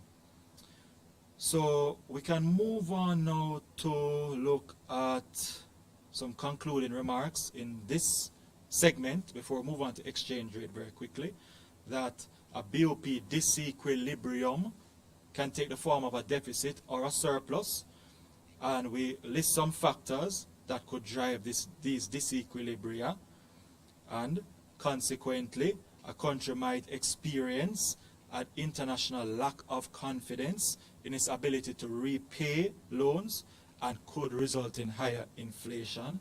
And as a policy response, the country may opt to pursue one or a mixture of reducing expenditure or switching expenditure between one type of good to another type of good or service as well. Okay. So that's essentially it in terms of the balance of payments. And again, this alone isn't enough. You'll have to go back through. You'll have to put this in the context of your syllabus and your guidance from your teachers. But I'm just hoping that this gave you a feel, right, for the relevance, the importance, the significance of this particular topic, right? And like economics, which I'm happy you all are taking, right? And I'm also a little biased here. It's important. I hope you take it seriously. I hope you push through the areas which are challenging. And I hope you take it further in life, because economics helps you to understand how the world works. And I think that is extremely valuable, not just for somebody in that field, but for anybody. How the world works. You read the newspaper differently. You listen to the news differently. Things make... You understand things from a different angle. You may be inclined to understand why a government minister may do a particular thing, why a central bank governor will do a particular thing and take a particular course of action. You, as an individual, may look at commodity prices, financial markets globally, understand what's going on there with the geopolitics, the US, the China, the Russia, the Saudi Arabia, financial markets with oil prices, other commodity prices, and importantly, issues having to do with poverty, why some countries are rich and others are poor, developing countries versus developed countries, and issues to do with inequality, which are ultimately some of the most important issues with which policymakers have to contend. Right? So I'm just encouraging you and hoping that you're enjoying the course, and encouraging that this is very important, very practical, very relevant. All right, so we move on now very quickly in terms of this area of exchange rate, which is another very practical, very relevant issue.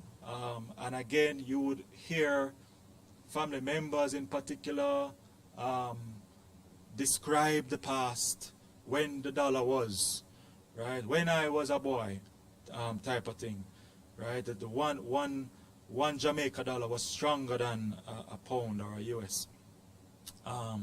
But does that mean that that is necessarily how it should be now, right? You hear people say, for instance, that the rate should be fixed. We need to fix the rate. And does that mean, are you sure? Right? It's not my role here to tell you what it should be, or even what I think in the context of this discussion is not relevant. I want to arm you with information so you can engage. And if you believe in the exam that it should be a fixed exchange rate, then by all means, make the case. Right? Make sure that your case is a solid case. Right? And I'm sure that if you make a solid case, you can get top marks for it as well. So my view is important as we go through this segment. It's just to arm you with the information to come to your own decision as to what you think is right, and importantly, why it is the way it is. So right up front, what is it? What is an exchange rate? I think we have a general understanding. It's a price, like other prices, but it's a price where one currency is traded for another currency. And so it's the amount of foreign currency we can obtain with a unit of our domestic currency. And so we have an example here of Faye receiving 100 Jamaica dollars for 1 unit of US dollar, and so therefore the exchange rate is 100 to 1. Very basic example, just to set the stage. And of course that's Jamaica US, but think about all the rates that exist in global financial markets. US to euro, US to yen, US to peso, Canadian dollar, pound. And so while we focus on the US in Jamaica generally because the US is our main trading partner, there are a whole host of transactions that take place in various foreign currencies. So we have this case of a depreciation versus an appreciation. So in the case of a depreciation, when the change is positive, we say that the rate has depreciated. So we take the new minus the old over the old, and if that's a positive, then it has depreciated. So in this example, the rate moved from 100 to 110, would have a depreciation of 10%. In the case of an appreciation, same formula, the new minus the old over the old. If that is negative, then we'll say that the rate has appreciated.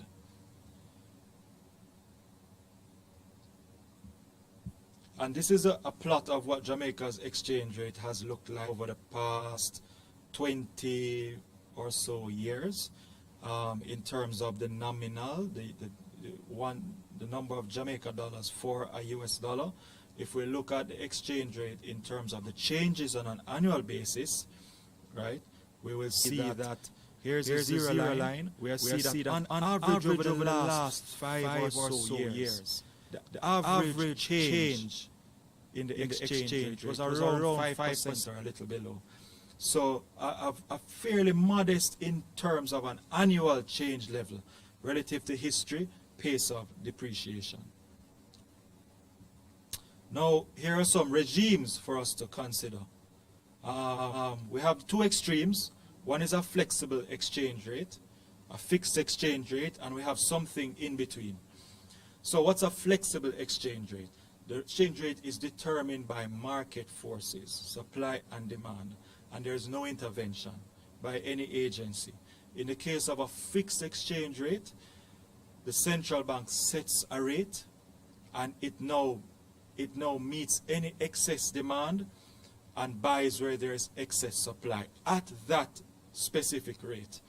And there can be changes over time, not on a regular basis. I will speak about devaluation and revaluation of that fixed exchange rate regime. And the in between, which most countries operate, is the managed float. So for the most part, it's a flexible rate, but we'll have some intervention during periods where there is some volatility, excess volatility.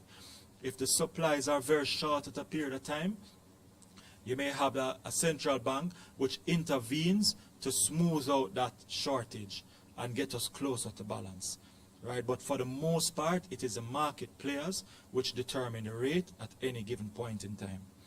So let's look at some pros and cons of the flexible regime. So in terms of advantages, you have what is known as an automatic BOP adjustment, or less likelihood of a BOP crisis. Government can pursue its internal policy, and so it's not bound by the monetary policy of the country to which it has fixed its exchange rate, and so we're able to absorb economic shocks, right? When the depreciation goes up, it's a signal that prices may also rise, and so we need to demand less and spend less, right? One of the disadvantages, of course, is that there's uncertainty. So investors, business persons who want to be able to plan out into the future like to know what one of their input costs would be. And one of those input costs is based upon the exchange rate. And another disadvantage is that there's speculation. So if if persons believe that the rate is going to be at a particular level at some point in the time, they may start to act in a way which actually brings about that very end, which they had speculated on. And so there may also be reduced investment given given this flexible exchange rate. There may or there may not. These are just some possible advantages and disadvantages. In terms of the fixed exchange rate regime, it's the opposite in a sense of the floating. So one of the advantages is that you have reduced risk. You have the speculation, which is eliminated because the rate is a rate today and it's fixed at that rate into the future, so there's no way for you to speculate. One of the disadvantages is that there's no automatic BOP adjustment, right? So you may still be importing the same amount even when you have reduced supply. So in a case where the country is earning less foreign currency, right, and we have less money to import, if the rate is fixed, we may keep trying to import. And so you may have a central bank which has to be intervening at that particular rate, and you may end up with a reserve problem, which is why one of the disadvantages of the fixed regime is that there has to be a very large holding of reserves that gives the confidence and gives the ability of the central bank to intervene at any point in time based on what the demand is. Okay, so let's move now to some of the determination related issues. So the exchange rate is determined in a foreign exchange market, right? It's a market like any other market. Nowadays the market is very advanced, right? This market which managed in large part by trading platforms, by computers. The commodity in this case is not like the market downtown, because in this case the commodity is foreign exchange, and it is a large volume of money that's traded globally on a daily basis, trillions of dollars, right? If you think about all the transactions, including speculation, right? Including this market which managed in large part by trading platforms, advantage between certain currency pairs. The commodity, right, in this case is not like the market downtown, because in this case the commodity is foreign exchange, and it is a large volume of money that's traded globally on a daily basis, trillions of dollars, right? If you think about all the transactions, including very advanced, right? Including this market which... So it's a very active market, many buyers and sellers globally. The market never sleeps, 24/7 for the most part, highly integrated and large volume of transactions. And like most things, all things, it comes back down to supply and demand.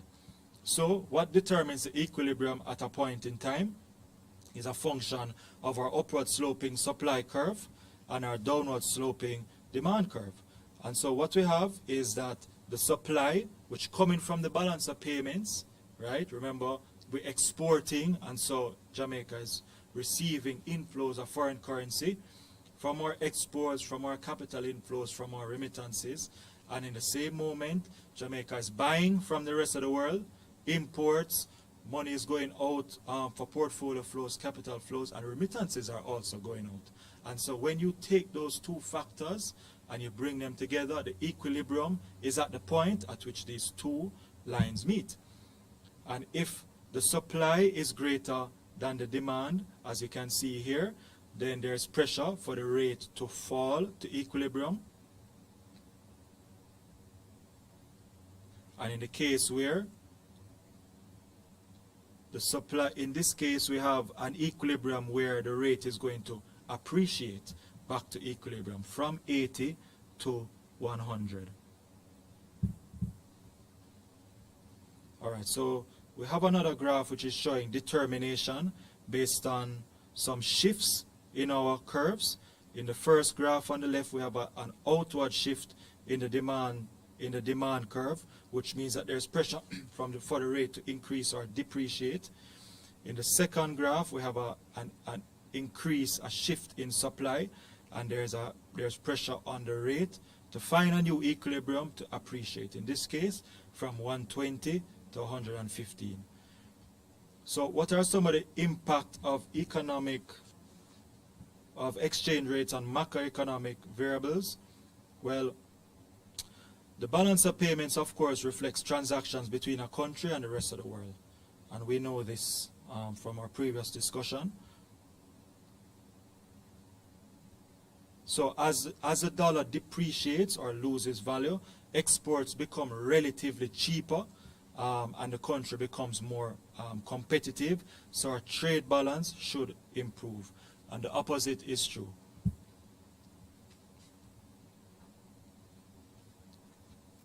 Now, in terms of the impact on inflation, we can look at this very simple equation whereby the domestic price is determined by the foreign price times the exchange rate, right? What we pay for a good is based upon how much that good costs overseas times the price of our currency relative to the foreign currency from which, the country from which that good is coming. So in this example, if we have a foreign price of 100, let's say we're using US, so it's 100 US, the exchange rate is 90 to 1, then we'll have a domestic price of 9,000. However, if the exchange rate moves from 90 to 100, then we'll have the domestic price now increasing to 10,000. All other things being equal, because it may not be the case that the price has to increase, because the importer in some cases may absorb that price change if we're looking at a competitive market for that particular good. So impact of exchange rate on the fiscal accounts also is relevant for servicing debt, because the government has to service foreign currency debt. So if the rate appreciates, then there are lower interest payments. If the rate depreciates, then the government has to buy more, has to pay more to buy the foreign currency to service that debt. Now, in terms of Jamaica's FX market, a flexible rate since liberalization in 1991, and the rate is market determined with periodic intervention by the central bank, either to buy or to sell. And the market is, for the most part, is managed by, the interaction is among a group of authorized dealers, those which have the authority to engage in these sorts of transactions in terms of buying and selling, in terms of other financial products in foreign currency loans, and making international payments. And there are also cambios, which are, over 150 to 200 cambios in Jamaica. And the difference is that they can conduct much of these transactions but can't take foreign currency deposits as would an authorized dealer.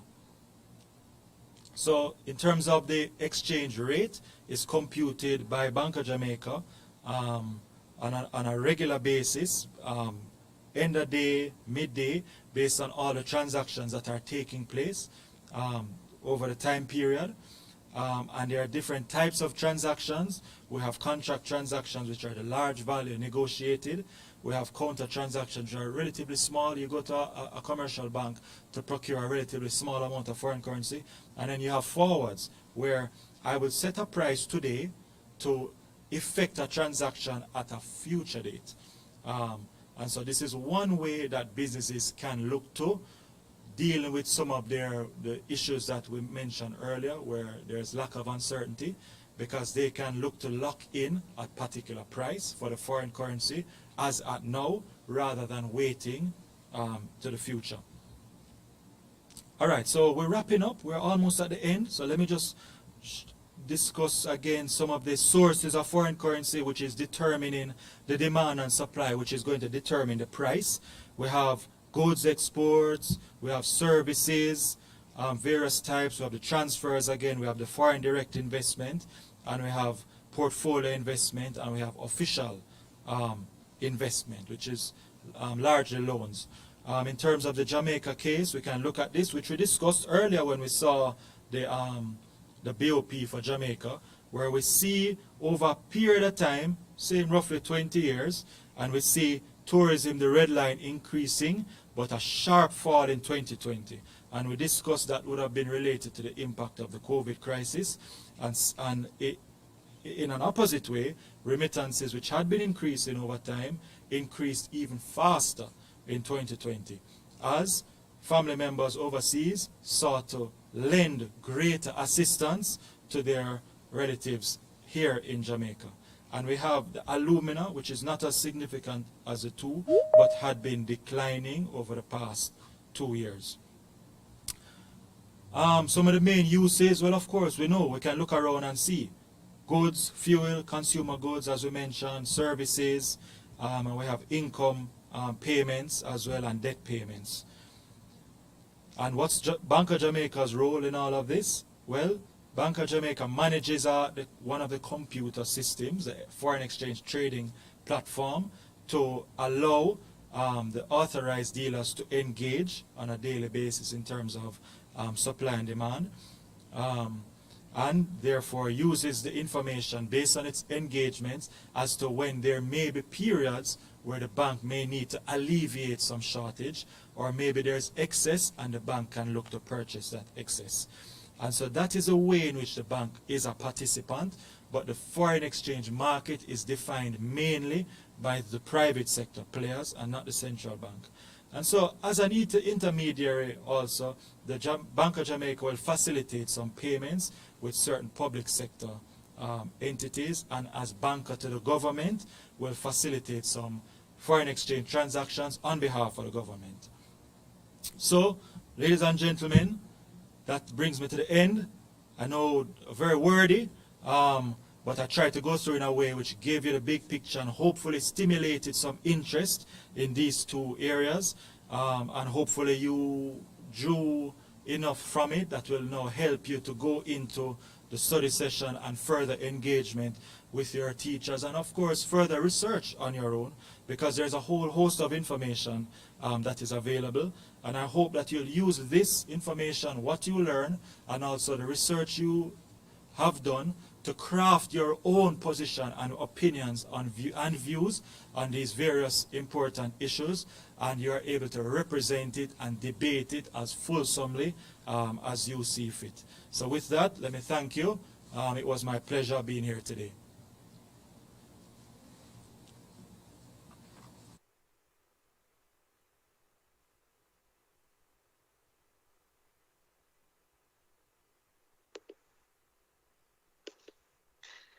All right, we'd love to say a big thank you to Mr. Lant Rochester for that very informative presentation on exchange rate determination and the balance of payments. Now I'm going to check in the chat for any questions, and Mr. Rochester will be very happy to answer them for you.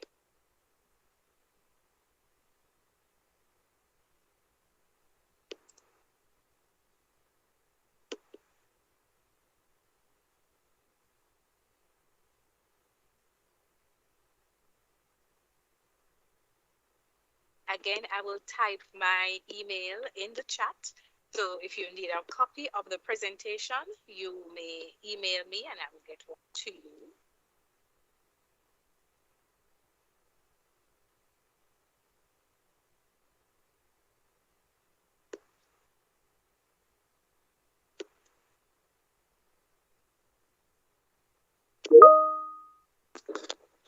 Right, so that's done. So any questions? Please feel free to add.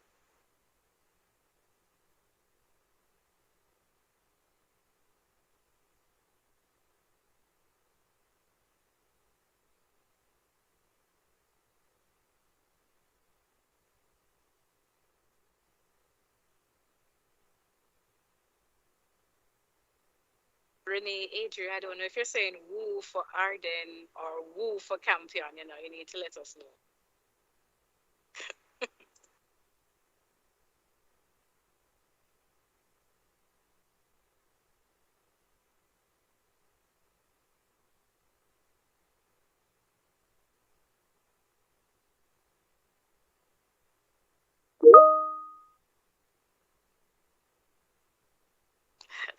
For both Campion and Arden. All right, great.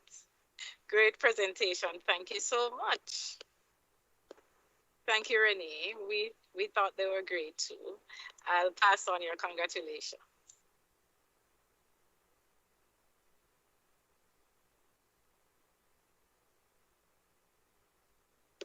And remember, everyone, I put my email in the chat. So if you need a copy of the any of the presentations, you just email me and we'll respond with the copies.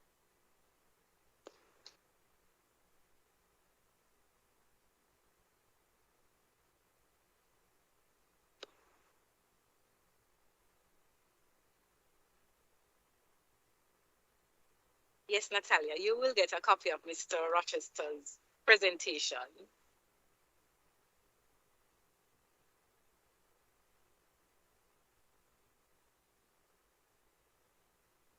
And Johnny, you need to tell us which school you're from so we can, represent for your school.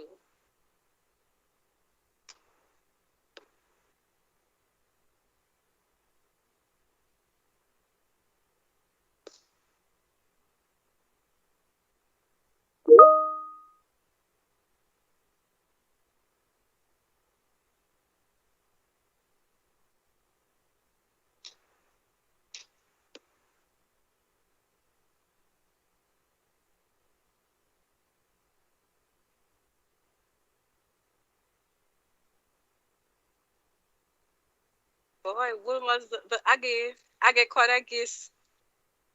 Yeah, man, I like how Wilma's representing on this board.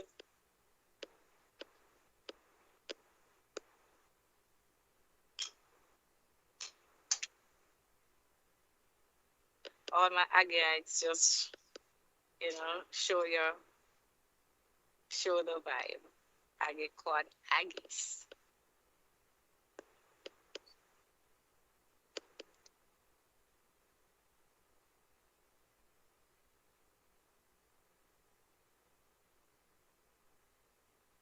All right. I'm getting requests for presentation for copies, but not many questions. So I'm seeing that the presentations were good, succinct. I hope these presentations helped you. Remember, we did balance of payments, we did exchange rate determination and monetary policy. We do hope that you found them all interesting and informative and will put you in good stead for the examinations coming up. Everyone, we are asking that you remember the things, just calm down before the exams.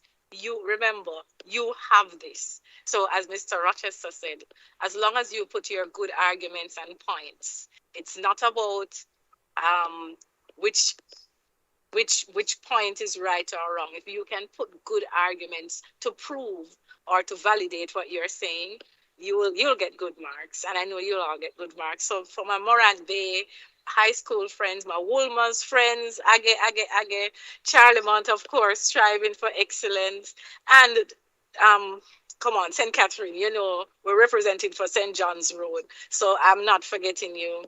All the Ardenites that were representing here, and any other school.